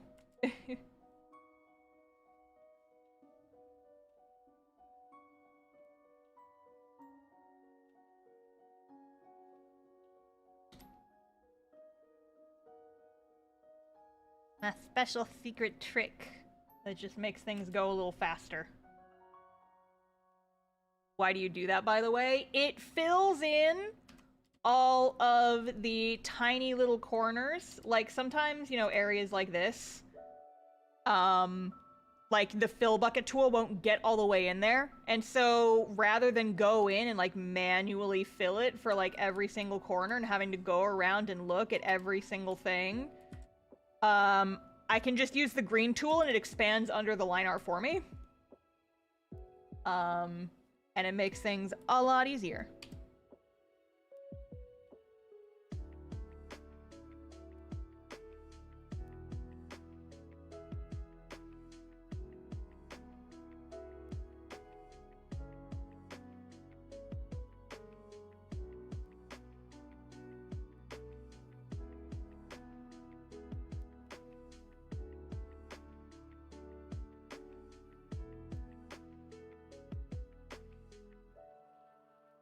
Oh, hissing. Oh, the girls are fighting. Oh my goodness, baby cats. Are y'all being grumpy? Are y'all wrestling? Are y'all being critters? I think you two are being critters. I do think that. I think you are being shenanigan-pilled little creatures. And you're running around and being babies. And there they go. They take off. They have taken off the pitter-patter of little baby feet.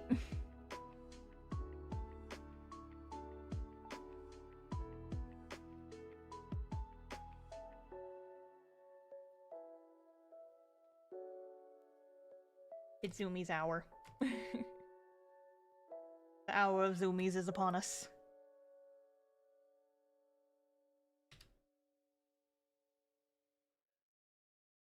Oh yeah, hey! Shameless shill hours.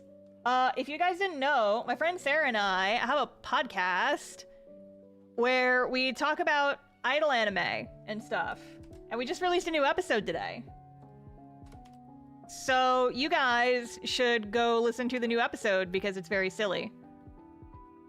And we talk about a very silly show, and we compare it to Yu-Gi-Oh! Several times. And I do a very unhinged scream at my co-host because she calls a character a MILF.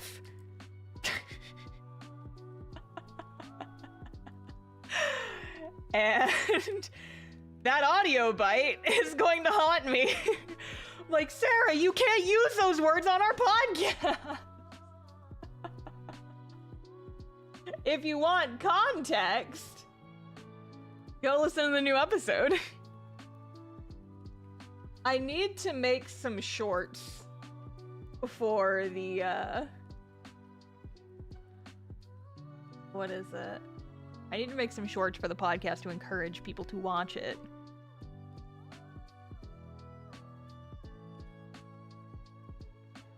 What else happens on this episode? Oh, we talk about our super secret team name. Because me and my friends Sarah and Athena, we have a group chat for the three of us. And we have a secret code name for it. Do you want to guess what it is? Athena, Sarah, and Star. Together we combine to form Team Ass. And that is the name of our super secret group chat. And I freaked out about it on this episode, but I do think we have actually announced that in the podcast before. I had just forgotten that people knew about Team Ass already. But it's still funny. I don't know what idle anime is either. Well, all you have to do if you want to learn is go to the podcast channel and watch our very first episode because we explain all of it. Here's the link again. Dark Horse Workshop, thank you for the raid. Welcome, welcome. But yeah, if you guys are interested in the podcast but you don't know anything about idle anime, you don't have to. We explain it for you. So don't even worry about it. Don't even worry about it.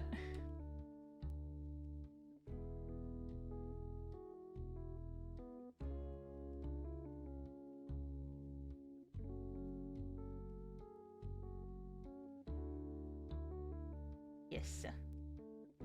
So that's fun and exciting. New podcast episode. Yippee.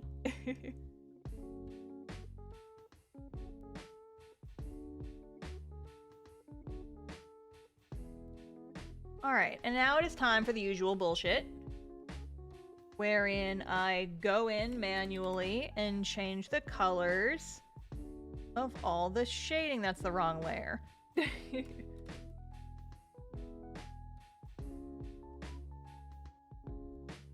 Look at my baby girl, she's so cool. You're so cool, Miss Emery. I love you. Blows a kiss. To my beloved. I love her.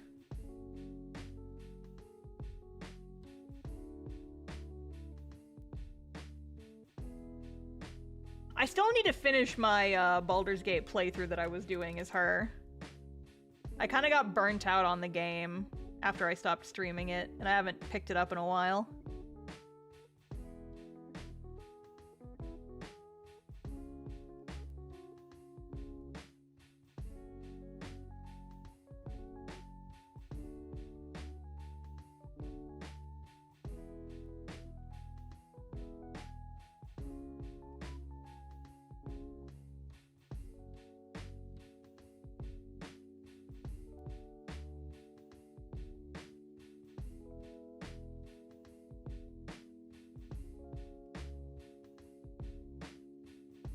I just haven't been playing much video game in general. I got really into Fields of Mysteria for like 3 weeks when that first came out.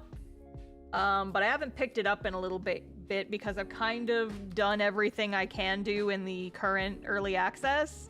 So I'm kind of waiting for the next patch before I continue playing. I had gotten to a point where basically all I was doing was just like breeding animals and letting time pass and trying to get the last few animal combination, like the last few animal colors. But aside from that, I wasn't really doing much, and I was just like, I think I'm just gonna wait until the next patch comes out before I continue playing. Getting here how goes is good. My VTuber model was not behaving today, so I am a cardboard cutout of myself, but everything else is fine.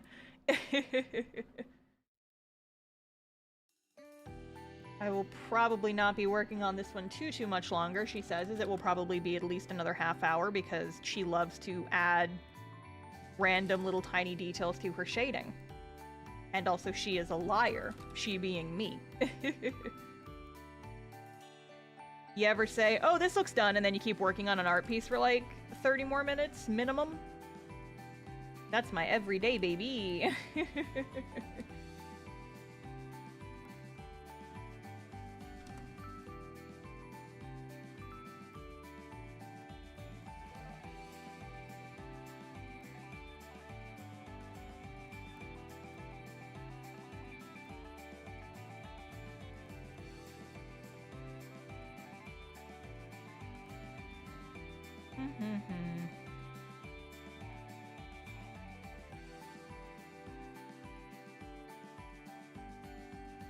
She's so pretty, I want to cosplay her. If you do, I will scream!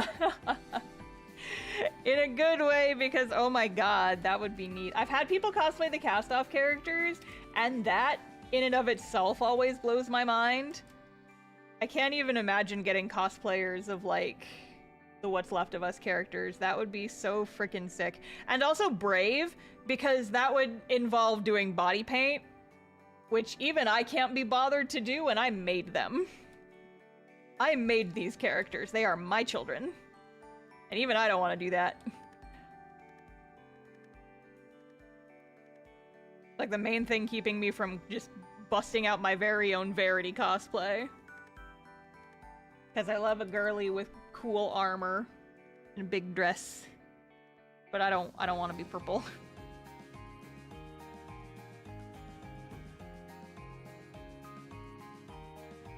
If I ever go to a Ren fair, though. If I ever go to a Ren fair, I will be sorely tempted. I have never been to a Ren fair, though. So. And that fact surprises people most of the time when I say it. Just the stars have not aligned. It is unfortunate, but it is the reality.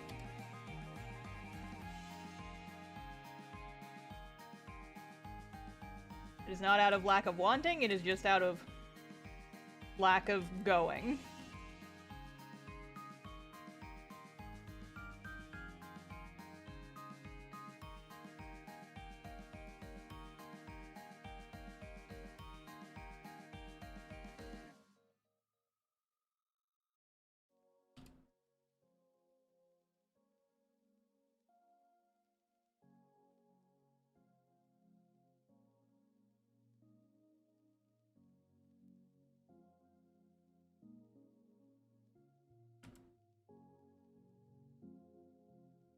Oh, hello, Miss Molly. Thank you.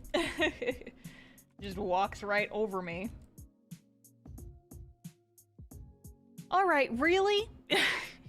So, okay, I have a little shelf next to my desk. It's like one of those IKEA cube shelves. And it is a shelf that is right next to my desk. It is the same height as my desk. So Molly could, if she wanted, very easily just jump straight up onto the shelf. She never does, though. She never does this.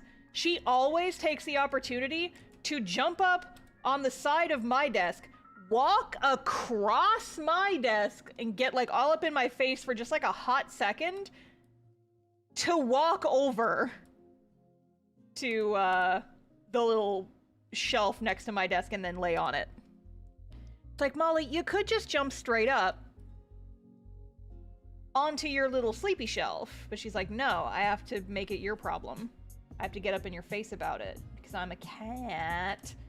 And that's what I do. She has to get up on my desk in the most cat way possible, interrupt what I am doing, throw off my groove, and just cat all over my desk.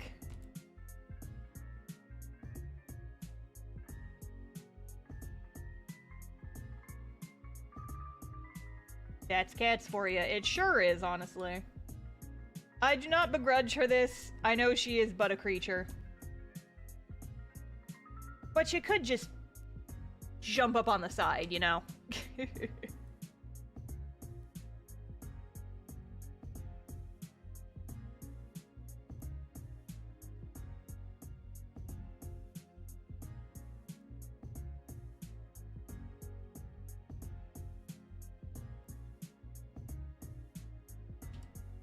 And of course, Emery has a bunch of shiny stuff on her outfit because although she is not currently, she was a noble for most of her life.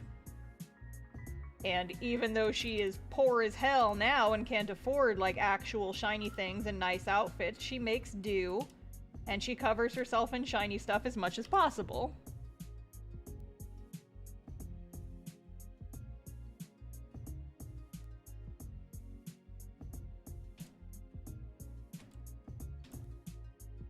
And she tries very hard to be hot.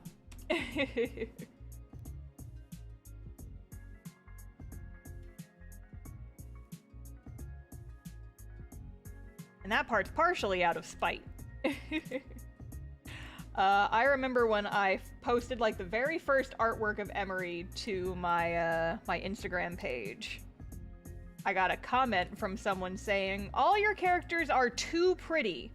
You need to make them less hot." It's like, you know, there's a lot of stuff you can do with D&D characters. Have fun with it. And I was like, is the implication here that I am forcing myself against my will to make characters that are hot? Is that what you are implying, random stranger on my Instagram profile page? And so I just replied with, "I am having fun, thanks!" And like a little smiley face. But ever since that, I've just been thinking, it's like, that is such a weird comment to leave on someone's page. On someone's art of a character that they made and that they love. And just tell them, like, why'd you make her so hot? Because I wanted to. Did you ever think about that? Did you ever think about how I just maybe wanted my girl to be hot? Because it's fun?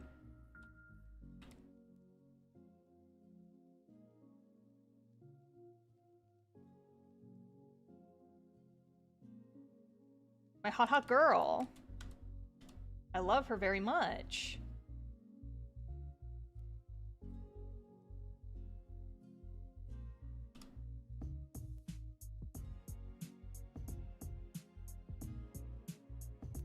My hot devil girl. Why is she hot? Because I want her to be hot? Exactly. Exactly. My hot devil girl. Yeah, Instagram comments are kind of cursed in general. I'm actually kind of grumpy.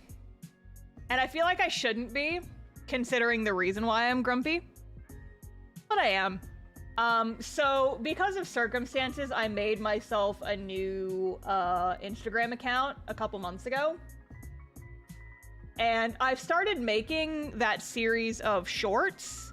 You guys have probably seen them. It's the shorts where I'm like, I present a topic, and then for each topic, I rattle off a list of questions, and it's basically like questions to help you develop your OCs.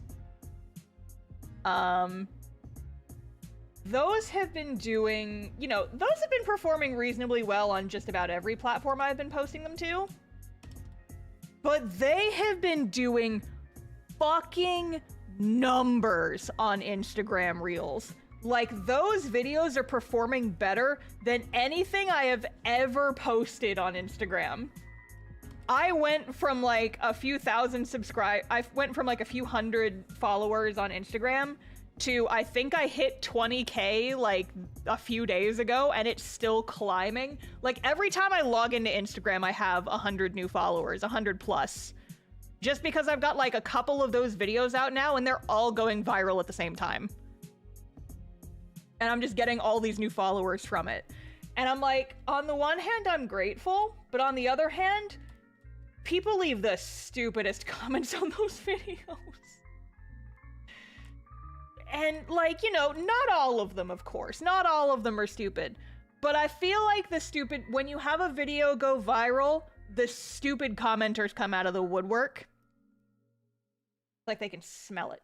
It's like, ooh, a new video to leave stupid comments on. Don't mind if I do. And then they just leave dumb shit in my comments. Where it's like, they purposely are misinterpreting what the video is for.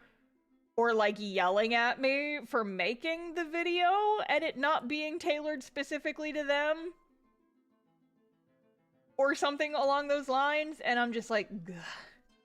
I've just gotten to the point where I don't even read the comments on those videos anymore. And it makes me sad because, like, the whole point is that it's supposed to be, you know, sparking joy and it's encouraging people to write about their own characters, which is one of the reasons why they get so many comments, is people are excited to have an opportunity to talk about their OCs in a new way that they might not have thought about them before. But it's like, I get so many comments, and I get specifically so many bad/stupid comments on those videos from people who are just like willfully misinterpreting them. It's like, buh.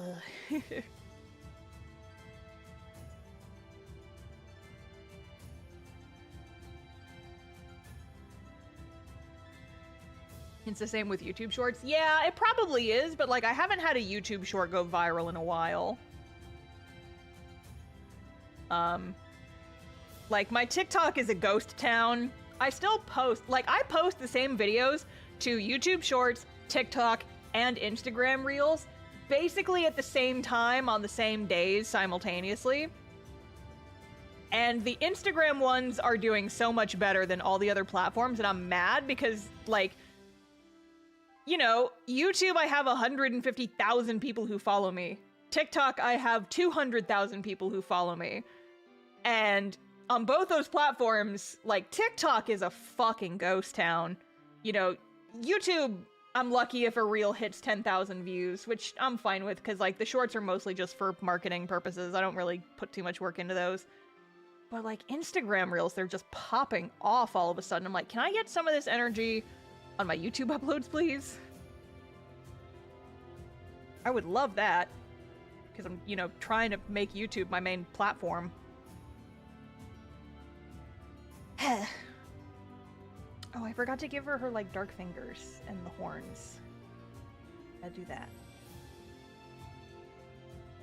She has, like a black gradient on her horn tips. And also on her fingies.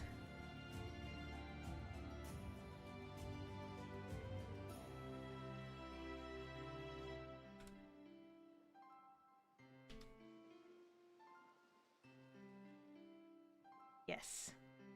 Yes. Yes.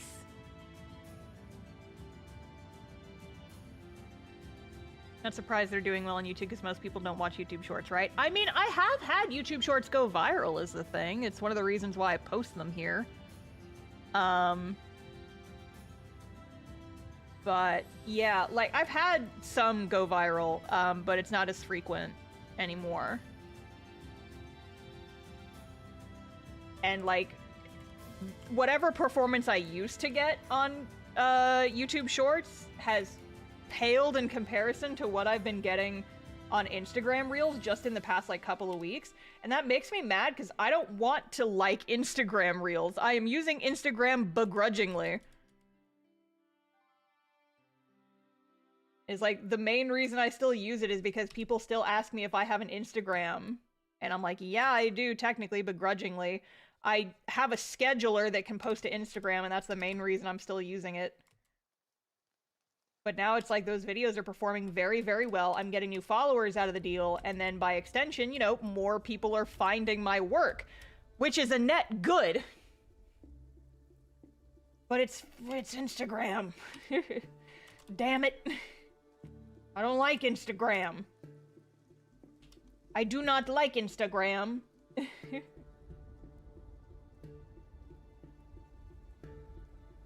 I am grumpy about it.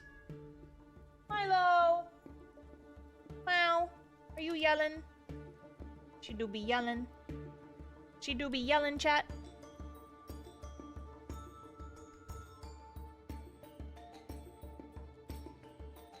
This remix of Song of Storms, it's very good.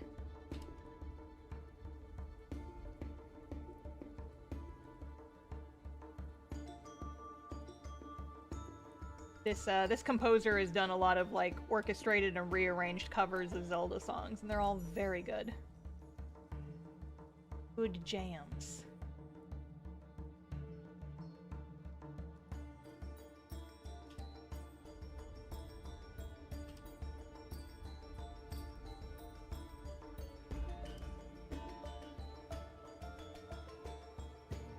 Oh man, you know what other weird comments I've been getting recently? You know what other really weird comments I've been getting recently?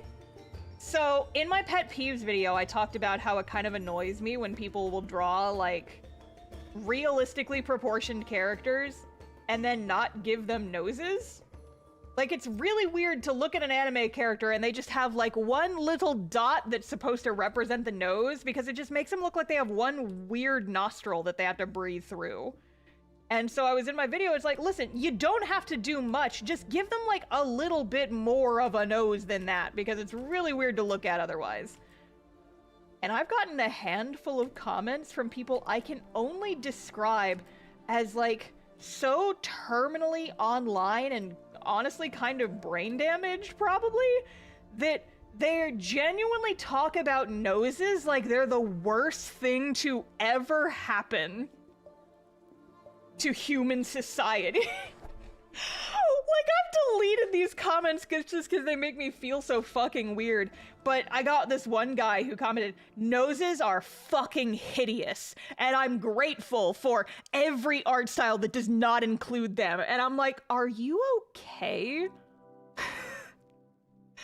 Like, genuinely, are you okay?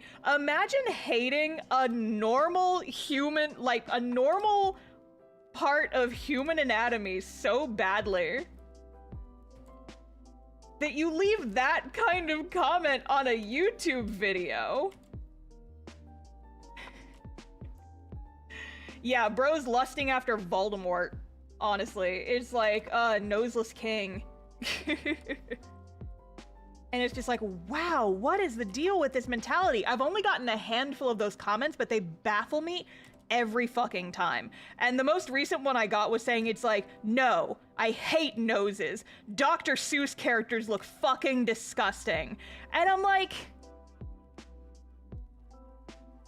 what? I'm not saying you have to give your characters like an enormous cartoony nose. I'm saying give them a little bit more than like a single air filtering nostril. Because that, if you're gonna avoid something so hard, then just, Jesus Christ, what do you do? Okay, I'm opening a new fucking canvas because I'm so snalty about this. Like, okay, when I'm complaining about noses, I am complaining specifically about the noses that are like, eh. They're just like, eh. Just like the one nose. This is already so much better. Just give me 2 lines. Just give me 2 lines at minimum. That's all I need. That's all I need is 2 lines. Instead of just the dot. This is like a single nostril. I'm not saying that every single character has to have a fucking schnoz. I'm not saying that every character needs to have a big ol' nose. I'm just saying give me a little bit more to work with. You know? Like, even if it's just like a little thing like that. Like, that's how I draw a lot of the noses on my chibis, is just like 2 little lines. Like, here's a Frankie nose. Like, here's a Vector nose. Here's a Rory nose. It's kind of like the Vector nose, but it's a little more rounded. Ariana's nose is like the number 7. It's like, just give me a little something more than this. Give me a this, or even just a this. Something.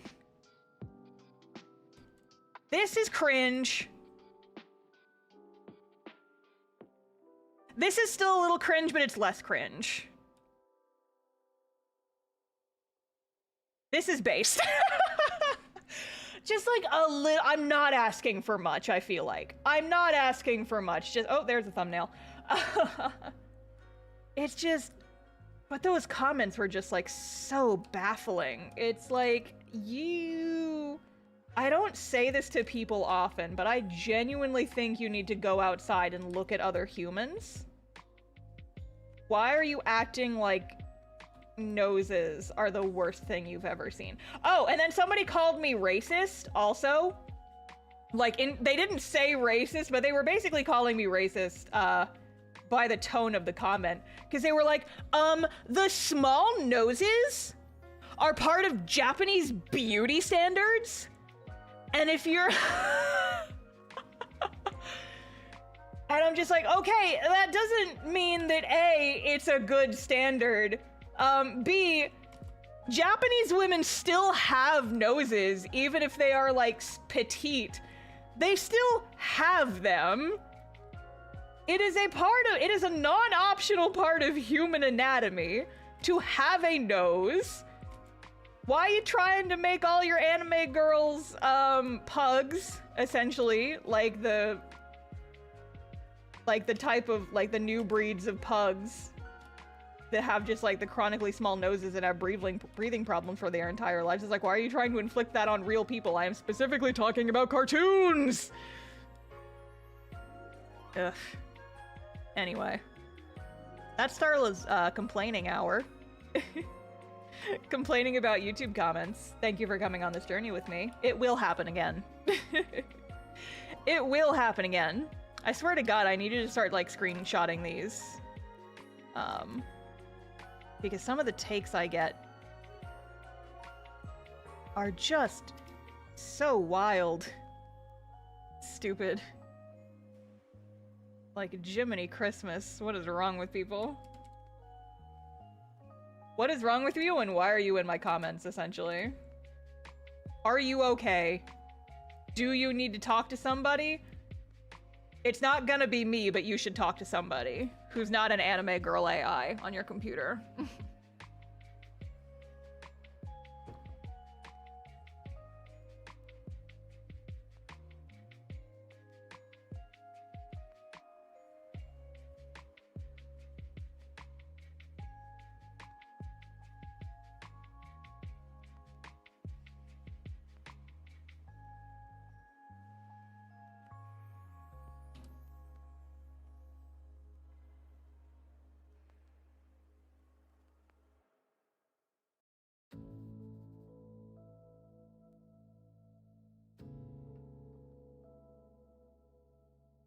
It's hard to do subsurface scattering when your character's skin is already red. An interesting dilemma. The artist's dilemma, one might say.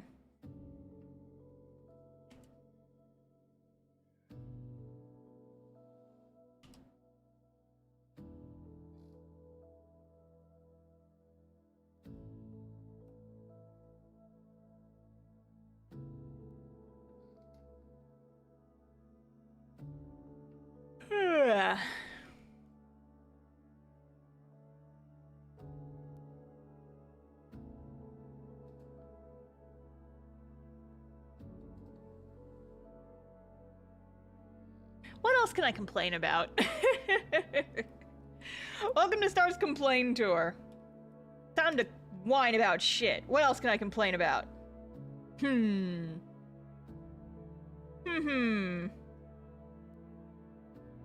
This is mostly a joke.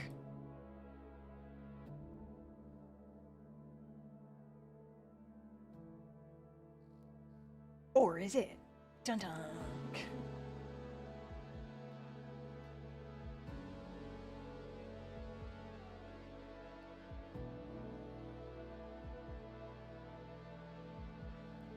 The 4 years thing. Yeah, the 4 years thing is still dumb. I have gotten a lot of defenders in my comments saying that it would look creepy if they didn't have human ears along with their catgirl ears. But here's the thing about that. One, just put their hair covering it. It's fine. They don't need 4 ears. Like, just have their hair cover it. It's fine. It's not a big deal. It's not rocket science. They don't need those other ears. They're gonna get overstimulated. But again, I leave those comments because it's good for the algorithm, but I seethe quietly.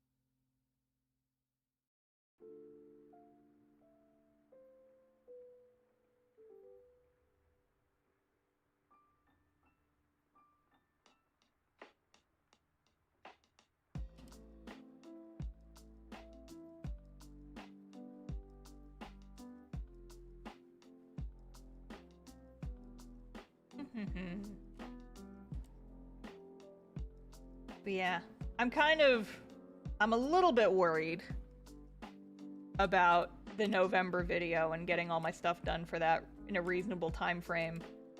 Just because I know, you know, when I was working on the OC drawings for the October video, the one that's going up next week, I was able to do like 2 characters per stream because the character designs were a lot simpler.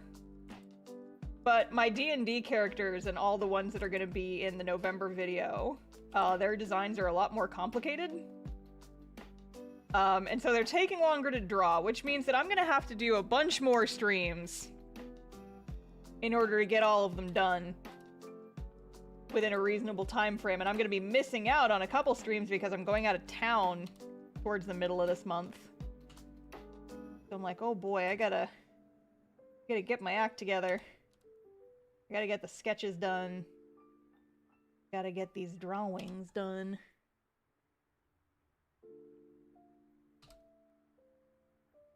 Do you take into consideration character design when making your D&D characters? Yes, because if they're not fun to draw, then I have done something wrong. All of my little blorbos must be fun to draw, and so I honestly come up with their designs like as part of creating them. I am a visual artist. That's what I do. That's what's fun for me. Oh! Totally random! But here's another thing that I can talk about. So I've told you guys about how I'm kind of sort of brainstorming like a setting that I could put all of my D&D characters in to make like an actual story that's not tied to Dungeons and Dragons. It's like, I love these characters and their stories, but right now they only exist inside this D&D campaign and I want to do something more with them. Well, because I've been brainstorming that for a while, I've started thinking about what interactions between my different D&D characters would look like. Specifically, I have been brainstorming what would happen if Verity and Zephyr were having conversations. Zephyr being my snarky blue tiefling wizard who's pretending to be a bard, and he's just like kind of an asshole. He's very smarmy. And I feel like Verity just wouldn't pick up on that and just, you know, converses with him completely normally. Meanwhile, like, everybody else is getting pissed off just by being within radius of this guy. And Verity's just too nice to pick up that he's being kind of a dick to her.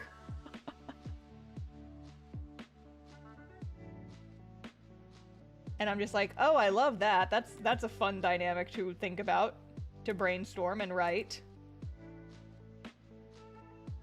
But yeah, I'm still just thinking about, like, how I would do those stories.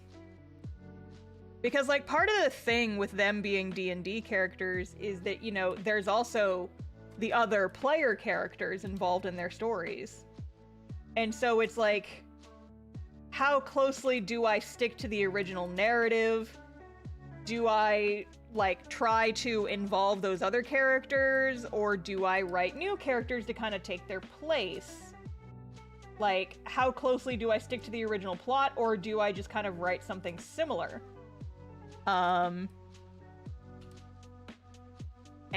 like, I'm considering, you know, like, other people have gone on and made webcomics about their own D&D characters. Like, one of the webcomics that I've recommended was based on, like, the main character was either I think the writer's player character in their D&D campaign, and then she became the main character of the webcomic. But the webcomic, aside from the setting, you wouldn't know that it was a D&D based story because the main character just kind of does her own thing. And there's not like a whole party dynamic, really. And so you kind of wouldn't guess. And I'm like, so that's interesting. That's one option, I suppose.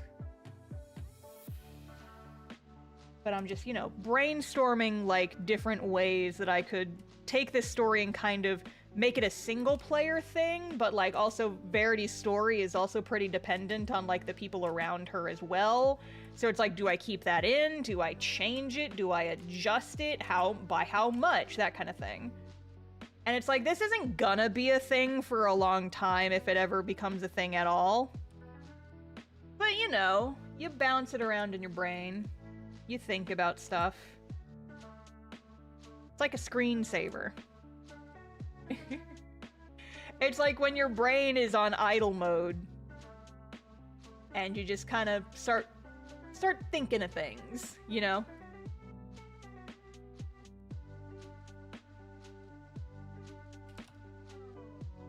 I'm gonna test the white outlines up here, but I don't know if I'm gonna stick with them. No, I think I do kind of like that.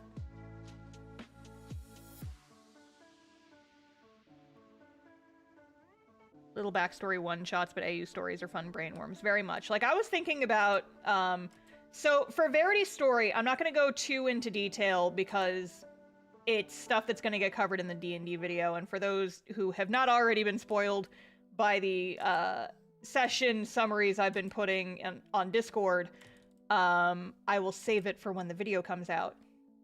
But Verity's story for the first arc of the campaign is very heavily worked into the story of another character.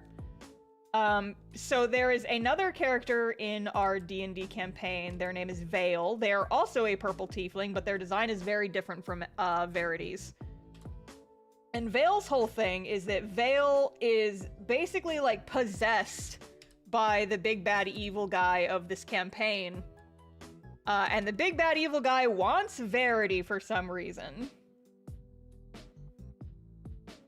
And so, like, the entire first arc of the game, we were trying to figure out, like, how do we get this thing out of Vale? What do we do? What do we do? What do we do?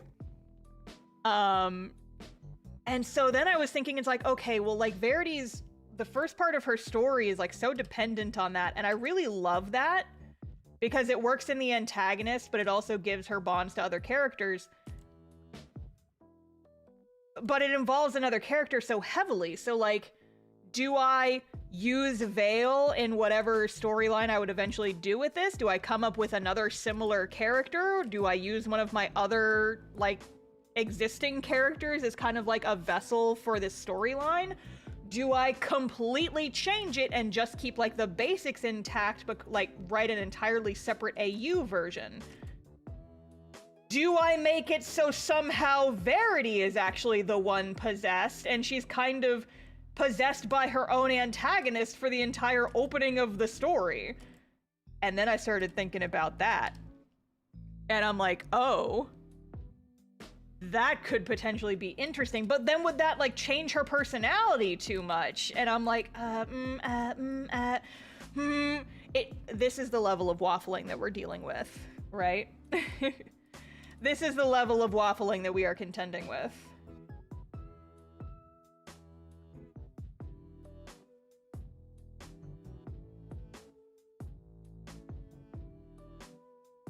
How many war crimes would possessed Verity commit? But, like, is she possessed? Does she know she's possessed? Because, like, I don't think Verity could be possessed in the actual D&D storyline. I don't think it would work like that because of circumstances, and I think that's the entire reason that, like, Vale exists in that context. But it's like, maybe it's the type, maybe it's like, it's some other thing. I don't know. I'm just bouncing these brainworms around, and they're making pinball noises against the inside of my skull, and I'm thinking thoughts, chat. And I've also been, you know, like, brainstorming the setting and all that.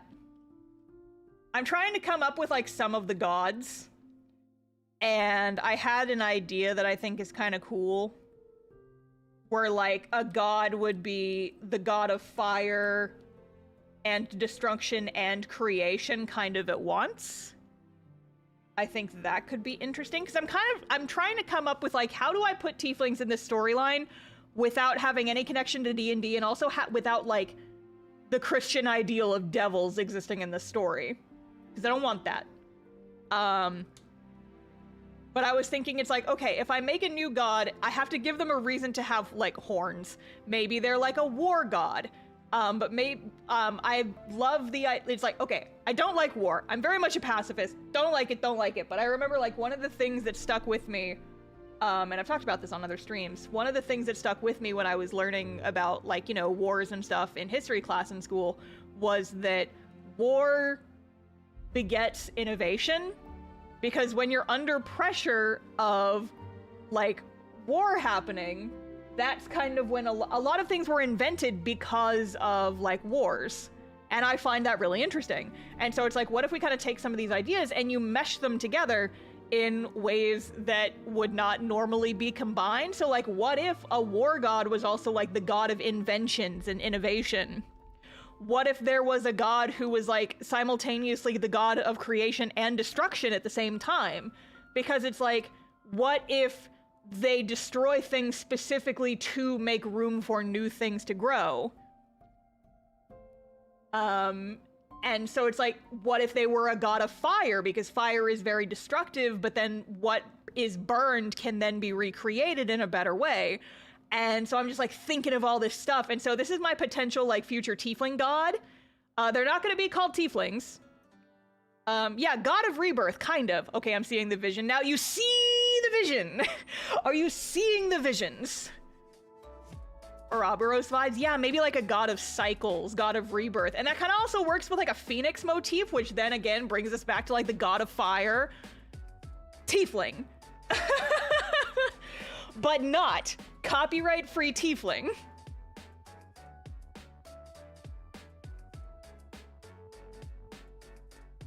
I'm cooking, chat. I am cooking.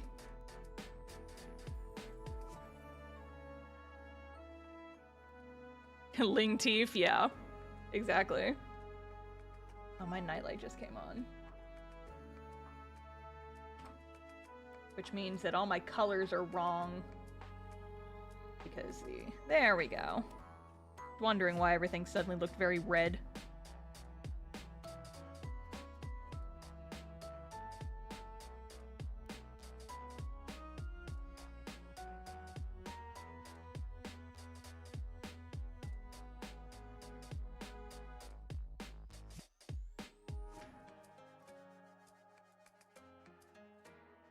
But yeah, so I'm just, you know, bouncing ideas around in my head.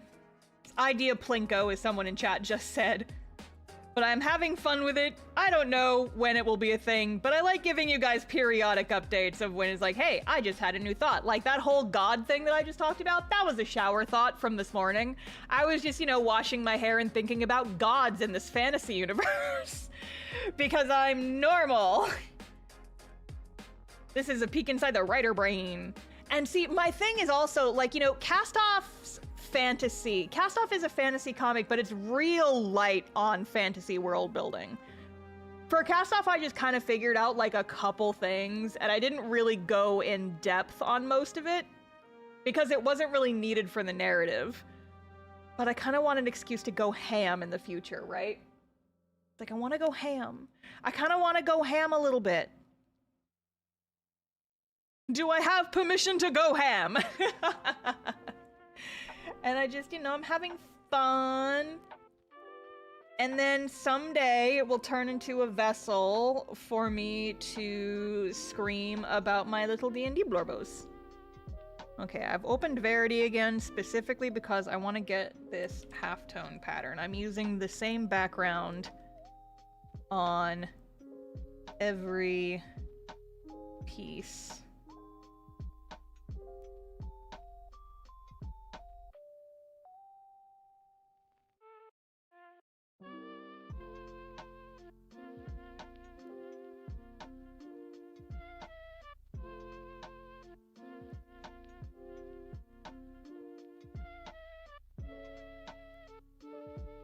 Accidental buy flag Emery.